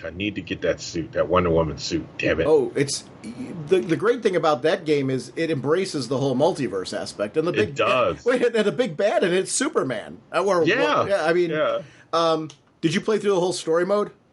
Yeah, I'm doing it the second time, so I can do it as I did it. When I did it, when I got to the end, I played as Batman to win. I'm not going to spoil anything for you. It is so worth it, because I did the same thing. Because I'm Team Bats. But it is so worth it to go back through, play the Superman version. Yes, that's what I'm going to. That's what I'm doing. That's what I'm doing right now. I'm almost finished with it in that version. So I'm loving it. I love Injustice, though. I love the comic. Yes. I love the game. I was so glad Tom Taylor came back to the comics, because he really knows how to tell an Elseworlds tale. Like, this is not set in the current DCU rebirth that we're going through right now, but he knows the characters enough that even in this Elseworld tale, it still feels genuinely like the characters for the most part. I think, I'm the kind of DC fan that really loves, and I think we're linked on that, and maybe why we have a little bit more elasticity as far as how they play around with these characters. Mm-hmm. I've always loved Elseworlds. When that concept kicked into play, I'm like, oh, this is great, because I loved the multiverse as a kid. I loved the idea of Earth 2, where Wonder Woman was married to Steve Trevor and all that kind of stuff, but also that it wasn't just two Earths, it was all of them. And anytime DC wanted to do something crazy, hell, they had a world where Julie Schwartz. Yeah, that was great. So, yeah. That's been a mainstay of DC, and I think it does separate them from Marvel. And when I say that, I grew up being a Marvel and DC fan. Right, me too. Yeah, my love for Batman was just as strong as my love for Spider-Man. They were the two kids, because it was the really cartoons and TV shows, Super Friends, the Spider-Man, the classic Spider-Man, the first cartoon, that 61, and the Batman 66 show were my launches into superheroes. Mm-hmm. Loved those, and that obviously drew me to comics. Marvel Team Up was one of my first comics, besides reading Batman, that I was reading, and Brave and the Bold. Both of those were exposing me to the characters in these universes. So, this kind of stuff, as you get to know about DC's multiverse, DC's very cool in the fact that these characters can be played with. And you can stretch out and do these kind of things where you can say, well, this isn't the same Batman from the same Earth. This is from the DC movie universe Earth. Right. So, okay, I'm in. And I honestly don't think this is the same Batman that was in Batman Begins. No. I'm very content with the Nolan verse kind of being closed up in his 3-movie trilogy. Yeah. And kind of going, that was his take on Batman. Yeah. The Christopher Reeve Superman, very contained into that universe. And I love those movies for what they are. I love the theme of them. It's its own movie universe. This new universe that they've kicked off with Man of Steel, I'm really digging what's going on there. And Gotham, man. What I love so much about Gotham is that we never got to see, even in all the versions of Batman, we never got to see a Batman that was created out of the rogues. Usually he's the one that kind of inspires the rogues to come out. Like he started it. Once he got rid of the gangsters, that's when you started to see all these other the Penguin and everybody else started to come out. This is a Batman who the rogues are already existing before he even knows he wants to be Batman. He doesn't even know what Batman is yet. Go ahead. No, I'm sorry. I mean, growing up, and I'm glad you're geeking out about Gotham because I'm so connecting with your geek out on it, and because of the world. Growing up, my father and I, my father was more, and my brother hung out a lot more than my father and I did. We didn't have a lot in common. I was the geeky comic book guy. Not that my father was a good dad, but we just didn't have. I'm not a big sports guy. I never have been. Right. I can appreciate it casually, but it's not my thing. Whereas my brother is. Mm-hmm. When Gotham came out, I was shocked.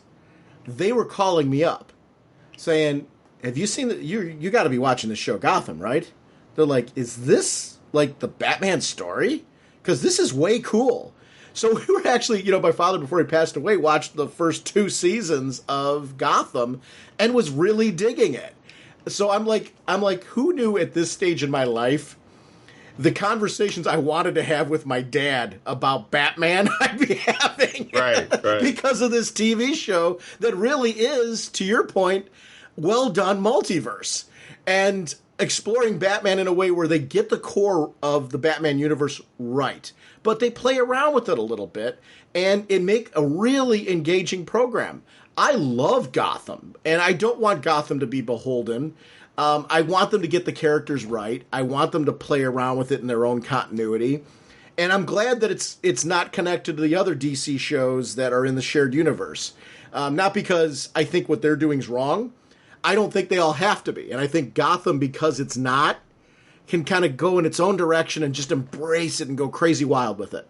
And it was neat to be able to talk to people who are liking the fact that they got on because it was originally a police drama to them. Right. As the characters started to become more and more wacky, they're like, "Oh, I remember that character from when you were a kid. You liked that character. Is this the character's origin? Did the character really do that?" And Gotham does a great way of, to your point, it introduces these characters at their core who they are, but it's because Batman hasn't been the catalyst of them. It's a different sort of exploration of them that I think works really great to a crowd that maybe wouldn't have touched them before. It's insane. It is absolutely insane how well they've done. I was iffy on the first season, but after that I think they figured out what they are, and they stuck with it. Like they're going to be. If you I wasn't even like the Burton Batman is not even my favorite Batman, but it takes things from Burton's world of Batman, from the different versions of the comics, even the most recent with the Scott Snyder, the Court of Owls stuff, just puts it in this world where it is just insanity. Where there's just no way. It's just stuff that's going on. Like you got Mr. Freeze going around. You have Firefly shooting up ninjas and stuff. It's insane. It's insane what they're doing with the show. It's so much fun. Gotham reminds me very much of Smallville in the sense that the first season of Smallville, I thought, had the same problem that Gotham had the first season. Mm-hmm. Yeah, it had Smallville's first season was very much Meteor Freak. Every episode was another reason for Clark to battle a Meteor Freak. Mm-hmm. And I really enjoyed the first season of Smallville because it was like, oh my gosh, they got Smallville on TV. But to your point, I think the later seasons benefited from getting away from formula and getting into bigger story. Mm-hmm. And I think Gotham, the same thing. It was like I had a certain formula that was going on the first season that you can get away with the first season. But if you continue like that, you're going to be in trouble.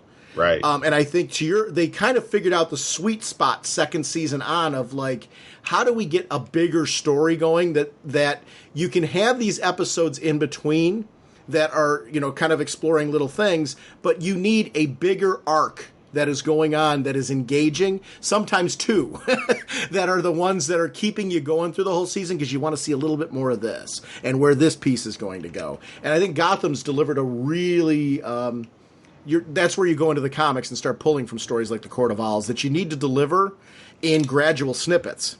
You can't give them all in one episode. You've got to maybe have an episode where everything that was played out in the episode, beginning, middle, and end, had a resolution, but the Court of Owls were pulling the strings. And you start to get curious about what this group is as you're going through. And I think they've done that very, very well, where something that you think is self-contained isn't. And it's a show that's benefiting from that. It's a great program. Oh, this last finale, man. Yes. Oh, my goodness. Like, wow. I didn't think they would do what they did, but they did it. And I cannot wait for the next season to see how far they take this. It's bold. And I think that's... It is. Yeah. When you embrace the fact that DC's got a multiverse I think you can get away with doing that. You could tell stories where you're like, oh my gosh, did they just do that? And you're not mad. You know what does that really well? I'm a fan of Walking Dead. I read the comics. So I'm watching the TV show, and I like that the TV show is not beholden to the comics. It's following a lot of the same basic storyline, but they're, characters that live, characters that die. Sometimes they match the comics, other times they don't. And because of that, it leads to different relationships and situations and things.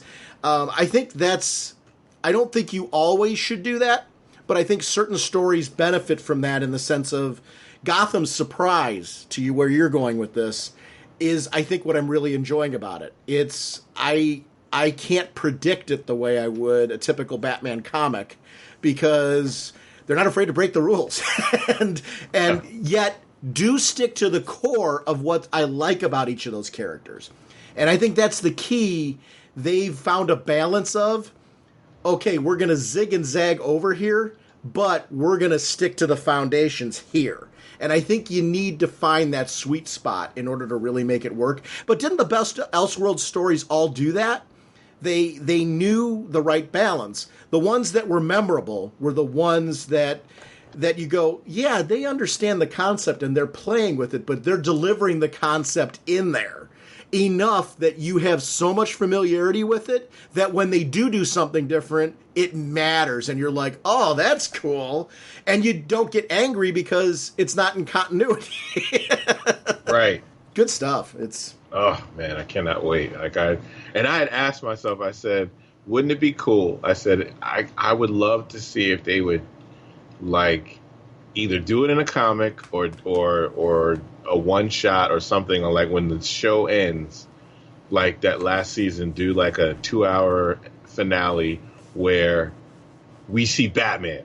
Yes. Actually be Batman. But this is a Batman where I want to see how he is as Batman in this world where all the rogues were out before him. Like, it's a more dangerous world. Like, this is something where it's 10 times.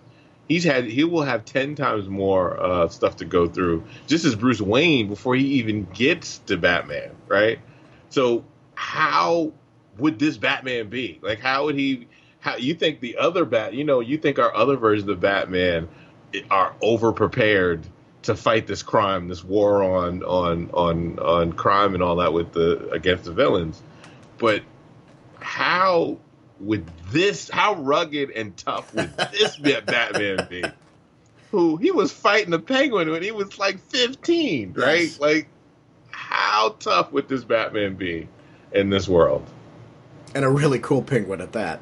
Oh my gosh, a really cool Penguin, a really cool Mr. Freeze. Yeah. Solomon Grundy is in Gotham. I won't tell you who he is, right, but Solomon Grundy is in Gotham.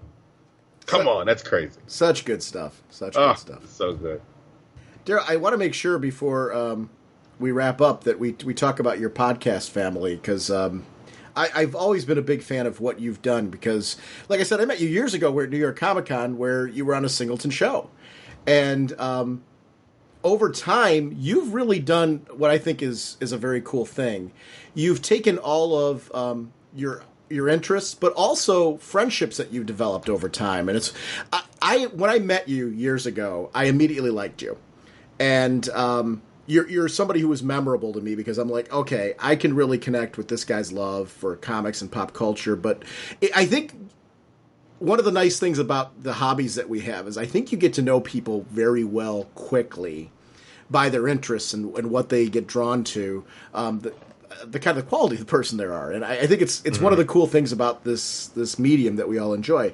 You've done I've become a big fan of it, with your Taylor network of podcasts, of doing unique configurations of podcasts based on friends that you have who you love their work, you love their interests, and you've tailored some podcasts. No, I really mean that as no pun intended.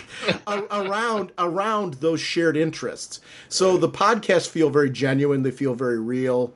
They're each unique because of the players that are involved. So can you tell us a little bit about the Taylor Network for maybe some of our listeners who aren't familiar with it, so they can jump by and check out some of the great offerings that you have, because it's just a diverse offering of podcasts. Well, like it all came out of CGS. I mean, Comic Geek Speak we kind of all kind of gravitated towards, and we started to form all these friendships. Me and you. A bunch of us all are friends from this, and we hobbies and we meet once a year, like meetups and cons and all that kind of fun stuff. And as you build these relationships, you kind of go, wow, we some of them are built from podcasts, some of them have not been into podcasts yet, but they've heard your podcast, and they kind of, from there you get to know them. And I have a lot of different interests, and I not only, like, I have podcasts on the network that I have nothing to do with. All I do is post them because I like them and I want more people to hear them, and I just enjoy them. And so we put together a podcast with a bunch of podcasts under the Taylor Network banner, where we have a Star Wars podcast, and they're in London. And they do it, and they record it out there, and it's called Star Wars Conversations. And we have Ignorant Bliss podcast, which is an artist friend of mine who he does a lot of movies and TV. He's a student of pop culture, so that's his podcast. And we have a podcast just about Magnum PI, which is with Luke. I like that podcast. Luke Foster, Magnum Cast, which is fun. I listen to that. I don't mean to cut you off. It's only just because when you're listening, that was one.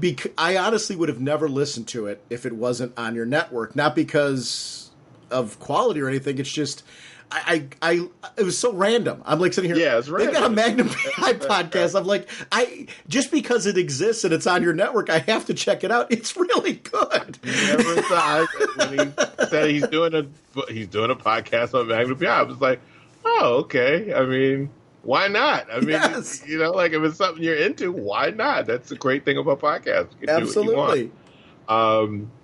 And No Apologies is the longest running one, and that one is not safe for children. If you listen, it is not the safe for this podcast. You can listen to around kids. No Apologies. Do not ever play that around children. It is not ever safe. It is not ever safe. It is more like if you're at adult time at a bar with your friends. And we get into a lot of movies and comics and all that kind of stuff. And Nothing's On is a TV podcast, which I'm very happy and proud about that, because we kind of expanded it from, not only do we talk about a lot of movies and TV and stuff, but now we've been doing spoiler episodes of movies, of popular films. Like, yes. We did one for the Fate of the Furious. We did one for King Arthur that came out not too long ago. We just did one for Wonder Woman. And I get to bring on different people on that show, so it's fun. People are not even on the network, but I just get to bring them on because they have an interest in that particular film. We have one with Double Page Spread, which Wendy Freeman, and she interviews a lot of people, like from artists to writers to people on TV and movies and music and all that kind of stuff. She does a really good interview podcast with that. And we brought back Sunday Comics podcast, which it celebrates, like this podcast here, it celebrates comics, right? Yeah. Celebrates what we love.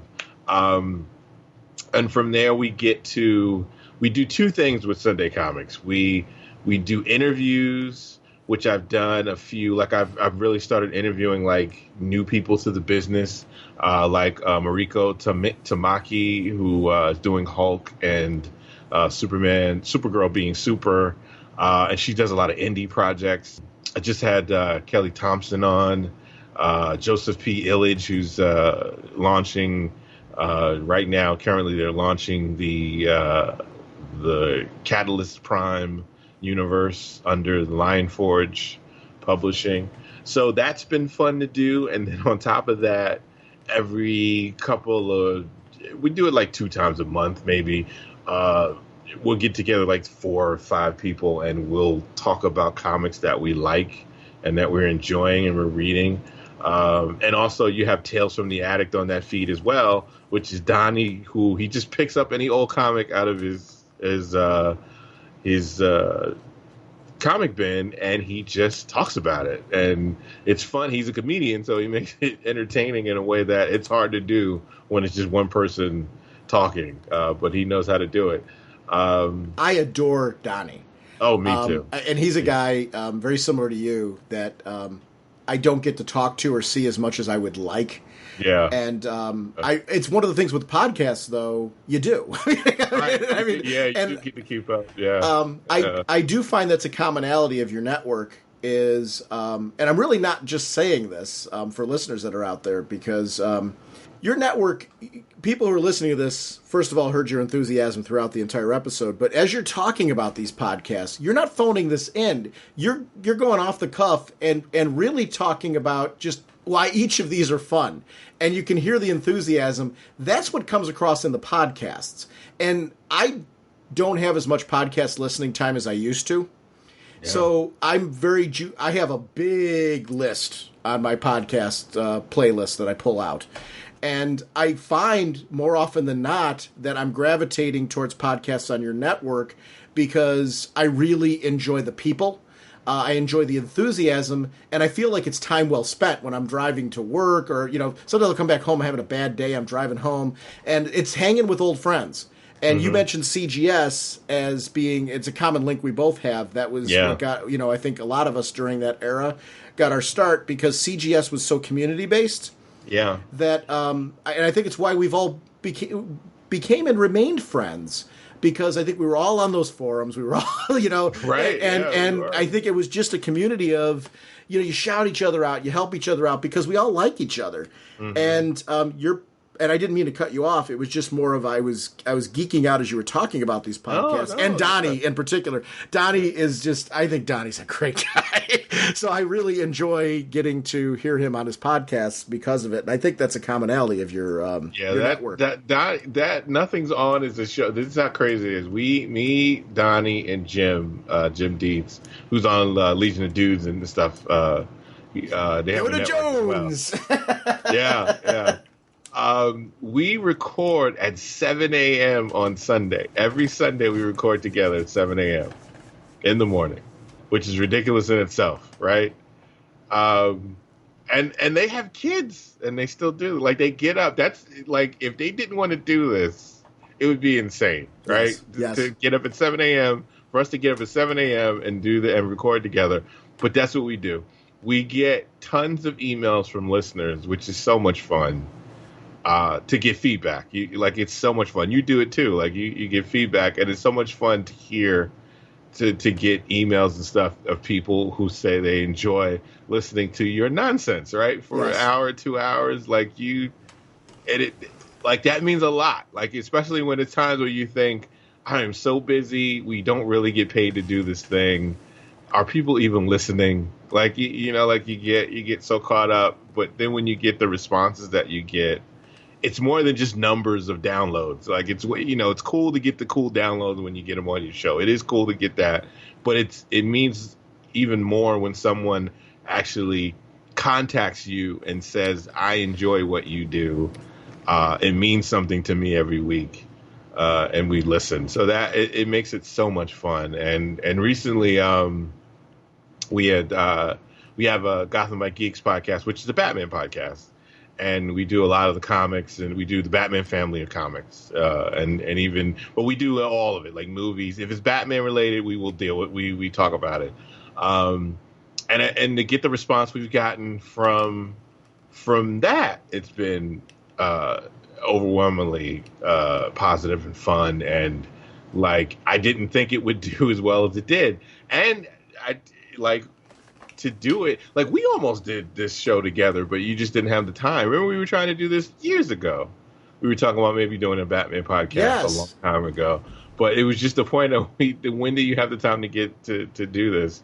But I've finally being able to do Batman, to do a Batman podcast. It's just so much fun, and I love the response. And to get I'd like to say something about that. Mm-hmm. I would love to come on. Because that's one we did talk about in the past, so I would love to, if you guys have an arc you're doing or something like that, or an episode where you think I might be a good fit, please let me know, because I would love to come on. You could come on any episode. The deal with that's what's so great about how we put this thing together. Sure. The deal with Gotham Like Geeks is each of us picks our own pick. We pick any Batman family related comic. You could pick anything. We pick it, or a cartoon. Like sometimes one of us will pick a cartoon, one of the episodes of the Batman animated cartoon, and talk about that, or Batman Beyond and talk about that.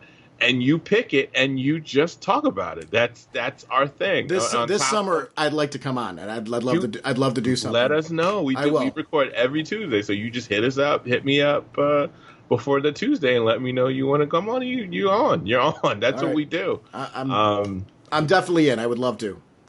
So that and I have to we've expanded that as well. So now we do book clubs too. So once a month we will cover like a book. Like last month we covered The Long Halloween, Batman: The Long Halloween, and we let the listeners vote on what book they want us to cover, which has been a lot of fun. Because there were ones that I wanted to cover that they didn't vote on, like it didn't win the vote, and Long Halloween was one of the ones where I didn't vote for that. I wanted another one to be the winner, but we had so much fun talking about it, and the listeners were the ones that got that vote. So it's just like being able to interact. I think it just worked very well that we were able to interact and whatnot. We just had the Benson sisters on last week. Talking about their run on Batgirl and the Birds of Prey. So that's been fun as well. So it's like getting creators on, and like you get to do all that kind of stuff like you do. Like it's a lot of format is built out of what you and Jim do.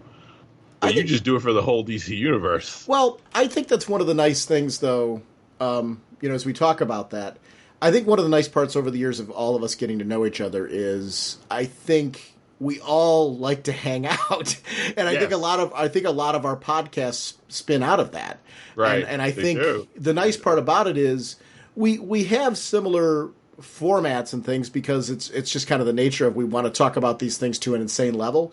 But what makes it unique and each podcast unique is the people, and that's the part that I enjoy. It's I don't get to listen to every episode of every podcast I'd like to. I wish I could. But man, is it comforting to be able to go through that list and go, oh, look what they're talking about this week. Let me prioritize that one. And I like that the problem with podcasts that I have right now is there's way too many of them that I like. Oh, man. Is it? And I think that's a good problem to have, though, because there's so many good ones with so many good people out there. I like that as a community. I've got to say something. My experience in the comic podcasting community has been so positive. I can't tell you anybody I've met who's a comic podcaster, and I'm generally going to say this, who I don't like. I mean, I think they're really good people.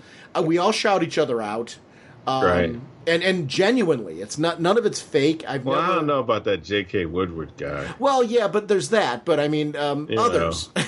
And I say that because I podcast with him like a couple of weeks, so that's why I can say that. Yeah, well, and that's somebody. Actually, I'm glad you're mentioning that name because A Fallen Angel, long before you had ever done anything with him. My first exposure to him was Peter David's Fallen Angel when it jumped away from DC. Right, and I'm like, who the heck is this? And where is this artist been hiding?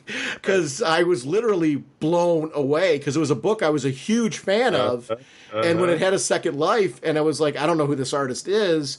But then when I started turning the first page, I'm like, but I want to know. And where did I meet him? Super Show. Yes, yeah. CGS Super Show. That's how I met JK. And then now we've been friends. We've been friends just as long as me and you've been friends. Like that's how crazy it is. These connections that we make. Yeah, and who's an incredible artist, but also I only had the opportunity to actually meet him once, and it was with you. We all went out to dinner one night, and what a great guy. And don't get his head all. Well, I'll get his head all blown. You can bring him down. It'd be hard to deal with him after that. You know what? It's nice. It's nice nowadays because I've had mixed experiences with meeting most of my comic heroes that I've met, and I'm talking about newer and classic comic artists. Most of my experience has been nothing but positive, but every so often I've met somebody who's kind of been like less than stellar. JK, it was nice because I knew JK's work when we were going out, and I was really excited to sit down with him because I'm like a big fan from Fallen Angel. That was really, he's up there on a pedestal for me for the talent. And to sit there and have dinner with the guy and go, this is actually a really cool dude. It makes you even more glad to support the work and the quality of it when you know the person's cool. And I like that a lot of the comic book creators are fans. Well, they came out of Tom King. I mean, that dude came. He was a listener to CGS, and then he was a listener to 11 O'Clock Comics, and he listened. He would hear me. He heard me call into podcasts, and then he wrote a book. Like, it's a whole thing. But meet him now, and then time passes, and I know his kids and stuff. Like, that's it's ridiculous. That's how it kind of goes with this family. Like, you form these connections, and the next thing you know, you're best friends, with people. And you grew out of this hobby. It's this hobby of loving comics, man. We were sitting up all night before he had any comic book, when he was just doing a novel. And we would, all of us would be together and we'd be sitting up talking about comics that we loved and whatnot. Like years pass, and then you say to yourself, this dude is writing Batman right now. Like, this is ridiculous. Like, he never thought he'd be writing Batman. He was a fan. He never thought he'd be writing comics, and not just comics, but to be writing one of the most popular comics and hitting it out of the park. That's the other piece too, because one of the nice things about a talent like Tom King, and I know him from his book first. And really I got to know him from his book through you. That was our first link, and I read the book, and I'm like, oh my gosh, this is really a talented writer. Never thinking that we'd be having a conversation now that, like, this guy's hitting a home run. No, with Nightwing and Batman, and jumping into there, where I'm like, and Vision, and I mean, which was anybody listening to this, I got to do an aside on that. This is a weird tangent, but Vision from Marvel. Crazy. Whether you have no clue who the character is, never really cared for the character, if you did not read Vision by Tom King, do yourself a favor. And jump on that. It was one of the. I'm not going to say it was a surprise because I already knew. I read it because Tom's a great writer, so I was on board. I love when I walk in expecting a writer to be great on something, and then they just deliver something where I'm like, what did I just read, and how is it so awesome? And that's what Vision I taught him is. Everything he knows. Really. Yeah. Well, and that he's what is a commonality? Look, great artist who's a friend, great writer who's a friend. It's you surround yourself in greatness. I can't help it. Just can't help it. That's what happens. Well, I honestly. Genuinely, we're heading close to 500. This is 497 for us. Wow. And you're one of those friends that I'm genuinely, I consider myself blessed to have done a podcast, because otherwise I wouldn't know you. And I really wanted to have you on before 500 because of that. Just to be able to tell you thank you for the friendship, because you've made this fun for me. You're one of those guys that I can look back and say, that's a friendship that's mattered to me throughout the years that I've been doing podcasts. You and I text periodically just to check how we're doing. Yeah. You've been there for me through some tough times. When I was going through some tough times with both mom and dad, you were one of those friends who, just because of the kind of guy you are, who reached out to me, and it's something that's always mattered to me. It's a friendship that's beyond comics. It's a genuine friendship. And I thank you for that, because it's something that's important. So as we hit 500, I'm kind of looking forward to celebrating. Part of what's made this so fun for me has been that unexpected surprise of getting to develop genuine friendships with people I wouldn't have met otherwise. And you're one of those guys. So thank you for not only supporting our podcast, because, that was first how we met, but then the genuine friendship that we've developed over the years. You are one of my friends, and I genuinely consider you that. And I'm really glad that we've had this decade together to get to know each other. I'm thrilled for your success in podcasting and what's going on with your whole network of podcasting friends that are over there. And I'm glad to landmark one of these episodes before 500 to have you on, to be able to share that with you and our listening audience, just to say, hey, this is a friend of mine, and if you aren't checking out his stuff, please do, because that friendship matters to me. Oh, it's an honor. I mean, you've always been a positive voice in podcasting. I mean, and we've in comics, we have some negative stuff going on in comics, and it has not at all affected the podcast. I mean, you and Jim have entertained me for years. I mean, in bad days and good days, I could sit back and just listen to two friends talk about all these comic books and stuff that they're loving, and movies and stuff that they're just digging and enjoying.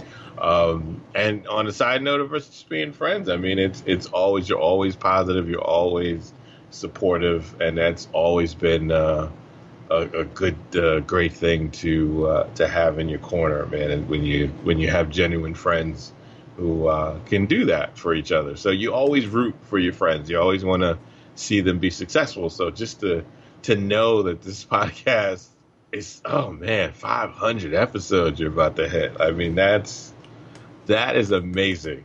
That is freaking amazing. And I remember that first episode with Hawkman. And Jim was supposed to be a rotating guest. Yes. And just the synergy with that first episode, where it just... Well, he won me over with the tweet. I'm like, oh, how could I do this with anybody else? Right. I'm like, he's angry about this. Yeah. It just worked. And it just... should have called for backup. I will never forget that. Like that whole joke of should have called for backup will never be forgotten. Which is still a thing he references to this day. Yeah, it's still a thing he references to this And he called for backup. This is exactly what I'm on about. That's right. So it's still funny. Like all those little things, those little when you podcast with people that you're actually friends with. Yes. You have those things. There will be running gags or running jokes because you just have those things about each other that you can make fun of and rag on with each other. That's the fun stuff I like about podcasts too. Like when they're not friends, when a podcast is full of, it's like there are people on it and you can kind of tell that they're not really friends like that. I kind of fall away from those podcasts after a while. They're not top of the listening pile, but Peter, the ones that they're like when that they hang out with each other and they're friends and they talk to each other, and the jokes that they have and the way that they talk about books and whatnot and whatever it is, doesn't matter what they're podcasting about, but that's the fun, entertaining stuff when you know that they're really friends with each other. It's just a way that they have of talking to each other that's entertaining for me, and I love it. That's the kind of stuff I love. Peter Rios, I think, said this, and it might have been a panel you and I were both on. I was at one of the New York Comic-Cons. He talked about how 10 episodes in, that's kind of when the podcast either hits its stride or it doesn't. Yeah. You know, and I think it's very true. I think you're discovering yourself up until then, and it either develops legs or it fizzles. Right. And I'm poorly paraphrasing him, so please don't take any of this as other than the fact that he mentioned the number 10. I'm poorly paraphrasing thematically what he was going for, but I think he was so right. He was talking about the fact that that's either, it's a make it or break it for you if you can make it through that. And so many of the podcasts, they don't make it to 10. But I think the ones that do, and they go beyond that, start to develop into something unique and special. And it's really a good thing. It is. It's easy to quit podcasting. It sure is. When you get caught up with just life, like you're working, your family, your things come up. It's easy to just be like, you know what? Let's just not do it today. Let's not do it this week. We'll do it next week. And then you get to the point where you're like, you know what? Let's just call it. Let's just not do it at all. But when you're friends, like that is your entertain, like getting together that once a week, especially you do weekly. Like for the podcast that I do weekly, if I don't do it, we feel strange when we don't record. Like it's such a weird feeling when you do it, but it is like you just get together. Like again, to do it on a Sunday, I know the wives of especially Donnie and Jim, I know they think they're nuts.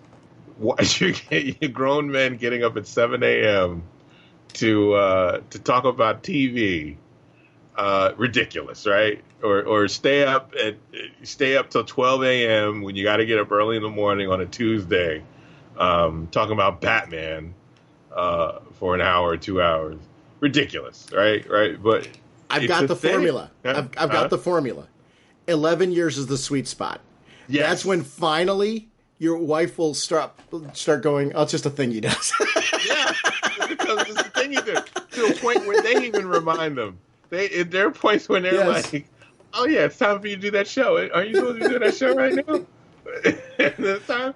It's so funny. It is so hilarious when that is like it's just a natural thing that's part of your world. You mentioned the weekly piece.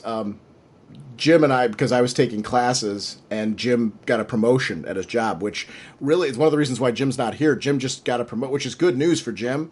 We literally had to have a meeting about a week and a half ago, just to talk about, because we both love this podcast and want to keep doing it and want to get it back to 3 to 4 episodes a month like we were doing for so long. And I really want to get it back to 4. That we actually came up with a new way of handling recording so we can get 2 episodes in at a time, so I can start editing episodes weekly again. I want to back up again. And it really was, we've tried doing bi-weekly recordings before, and it never worked.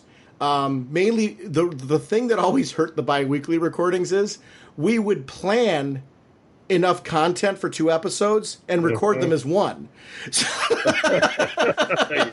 Because we're like, well, I don't want to, I want to talk about it now. So can't we just talk about it now? And then we just release it.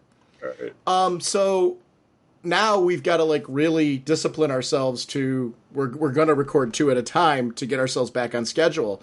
And it's going to be after 500. So, because I'll tell you what the 500th episode is going to be, because we haven't really announced it on the show, so we might as well do it now.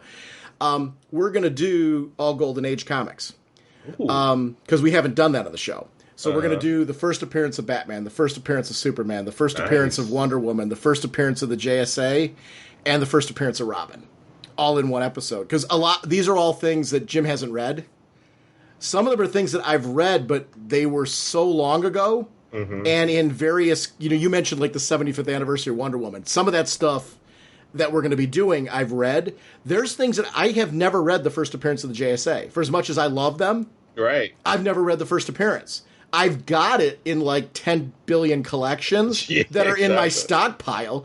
Seriously, I've got to own that like 3 times. And I couldn't tell you where they're at right now. Oh, that happens, boy. That does happen. So I'm like, let's do this because it's content we've never done on the show. It's a good 500 is a big episode for us, and these are landmark books that we've never discussed on the cast. So it's going to be an all Golden Age episode, talking about things that we've never talked on the podcast before.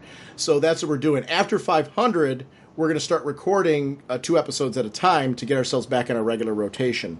Which just goes to show that the 500 episodes in, we want to keep going. Because it's fun. This is fun, man. That is the thing, man. 500 episodes in, and you still have not stopped. That is great. And honestly, this has just been fun. Yeah. So I do want to thank you again. Thank you for coming on today, because I was looking forward to recording with you. Yeah, me too. You and I, every time we text each other, we keep saying, we need to record together. We need to do that. And then we get busy, and we're all, we're doing our own respective podcasts. I am going to come on your Gotham podcast mainly because I have never had the opportunity to do that with you. We did talk about it years ago. Yeah. And it's, I love the fact that it's something where I can pop in periodically. So I want to start doing that just every so often, grabbing something and popping in, because it's an easy jump on point for me. And just because I enjoy all of you guys, so I want to come over and chat. So I will be doing that this summer. Oh, that's great. Promise. So it'll be a thing over there. So thank you again for the friendship, though, and all the support, and for coming on today. Well, thank you.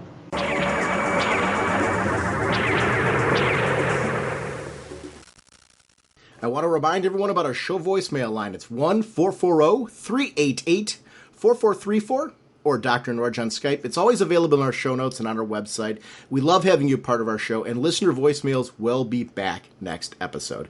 One thing I want to remind everyone, we used to have a voicemail message that was on there, and Skype doesn't let you do that anymore. So if you hear the generic message on there, it's still us, and we still want you part of the show. So please make sure to leave us a message on any of the topics relating to anything in DC, whether it's television, film, comics, pop culture, anything that's going on in DC right now. We'd love to hear your thoughts. I want to remind everyone about RagingBullets.com. It's our show website. It does pump out to Twitter. It does pump out to a Facebook fan page we have. I want to shout out our Facebook group community that we're proud to be a part of. It really is an island unto itself, and that's thanks to Jeremy and the whole crew over there. They've really made that theirs. We're just proud to be associated with it on a level. And actually, I love that about it. As we're heading towards 500 episodes, there's some things that I'm proud of. It's the fact that we came from the CGS comic book podcasting community, and we had a forum over there that CGS was kind enough to let us have. When they pared back their forums, because they had to due to space issues and their direction that they were going in, we decided to start up a Facebook group community. And fortunately, thanks to the quality of the people that were there, it's become really its own thing, and it's a fun group, and it's really theirs. I'm just proud that on some level it's grown out of our podcast. So I want to thank all the quality people that are there posting regularly. I know I shout out Jeremy, because Jeremy's been our moderator over there. But it's really such a quality group of people over there that love to talk about comics and upcoming releases and news, and they're constantly doing talkbacks and chats. They shout out podcasts, blogs, you name it, whether it's DC or not related to DC. It's really a safe, fun fan community, and I'm proud on any level to be associated with it. So I know I shout it out regularly, but it's an important group, I think. Over at Google, you can find us on Google+. I'm on the PlayStation Network. It's Raging_Bullets. I'm also on the Nintendo Network. It's Dr. Norge over there, and I think the way to get to me best way to do it is through the Miitomo app. I'm on there. Because you have to do this friend code thing. And feel free to email me if you are more familiar with Nintendo's network. I'm really not putting it down when I say that. It's just I'm so used to... I'm mainly a PlayStation gamer, and I'm so used to the way that their network works. So this isn't me putting down Nintendo in any way. It's just a matter of I've got a Switch, and I'm really enjoying the system. It's just that their interface is, community interface is a little bit different. So feel free to email me if you want to hook up on the Nintendo network as well. And I certainly would love to hook up with anybody from the show. We are once again sponsored by DCBService.com and InStockTrades.com. Like I said, DCBService.com is your collected edition source. They have the Batman Dark Knight Master Race hardcovers, 50% off, only $14.99. And they have the Dark Knight Master Race Covers Deluxe Edition hardcover also as well. That's 50% off, only $12.49. Batman 66 meets Wonder Woman 77 hardcover. This is 50% off, only $12.49. Batman 66 meets Steed and Peel trade paperbacks available at 50% off, only $8.49. I've got a soft spot for both right now because first of all, I enjoyed both series, but second of all, the passing of Adam West. And Jim and I are talking about maybe doing a special episode with the Batman 66 movie, just in honor of him. He really was my Batman and my gateway into the character of Batman. I've mentioned on the show many times that I'm the Batman guy of the podcast and Jim's more the Superman guy. My love for Batman came as a kid from that show, and that led me into comics. There was reruns of the 66 show. I was born in 71, and there were reruns growing up as a kid, and I was glued to that show. So Adam West was my Batman, and unfortunately through cons and him coming back to doing the con scene, I did get a chance to meet and get a picture with him and Burt Ward, and got a signature from him. He was very kind. I don't know, just as a kid growing up, being able to meet somebody who, and having the fact that they were just being nice, glad I had a good experience with him because it was on my bucket list to meet him, and very sad to hear about his passing. I'm hoping, and I don't know detail-wise, it looks like I was looking on IMDb, but that movie with William Shatner, the sequel to the Return of the Cape Crusaders, where William Shatner's going to be playing Two-Face, it looks like it's in post-production, and I'm keeping my fingers crossed that that's the case, because I would love one more romp. I'd love to see, the animated feature come to life, and hopefully Adam West was done with his audio recordings on that, because I'm a huge fan and would love one more go-around with but regardless, somebody who really had a major impact on my childhood and my love for this character. So very sad to hear about the passing of Adam West. Our next episode, Jim and I have a few things in the works. I think we're going to be doing it. I'm not trying to be vague on this one, because depending on if we do a Batman 66 episode or if we do the Titans crossover that we're going to do, a lot of it's going to depend on Jim's schedule. We have a few episodes planned. We've got 498 and 499 coming before we hit 500. 500 is going to be our Golden Age episode, and I mentioned it earlier in this podcast. We wanted to do something we haven't done on the show that felt like a landmark. And so hitting all of those books, hitting the first appearance of Superman, the first appearance of Batman, the first appearance of Robin, the first appearance of Wonder Woman, and the first appearance of the Justice Society of America, the first team in the DC universe, was something that we felt like was nice for a landmark. And then obviously we'll be chatting about what it was like to do 500 episodes so far of a podcast. Jim and I have some big plans for getting the podcast back on schedule post 500, changing the way we do some recordings.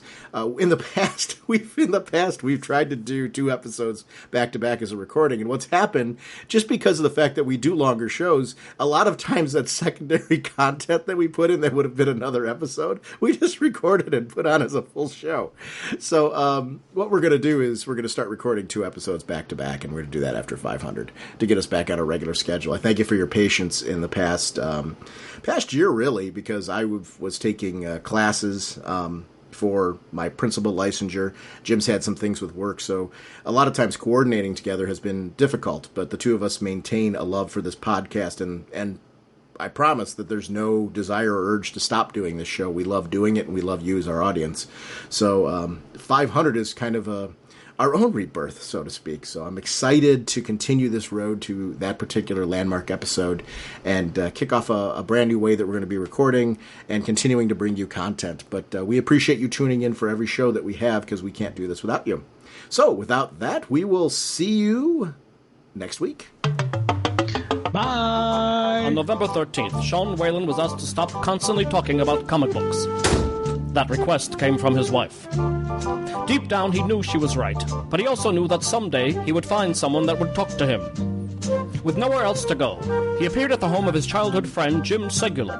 Sometime earlier, Seguin's boss had requested that he shut up about his comic books and never speak of them again. Can 2 grown men put out a DC Comics podcast without driving each other crazy? It's Raging Bullets, the DC Comics fan podcast.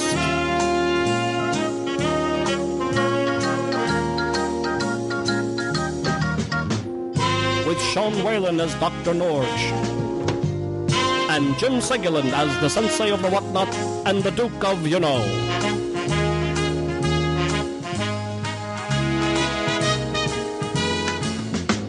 It's a spoiler podcast, so they will go in depth into the plot lines, story twists, and whatnot of the comics they are reviewing.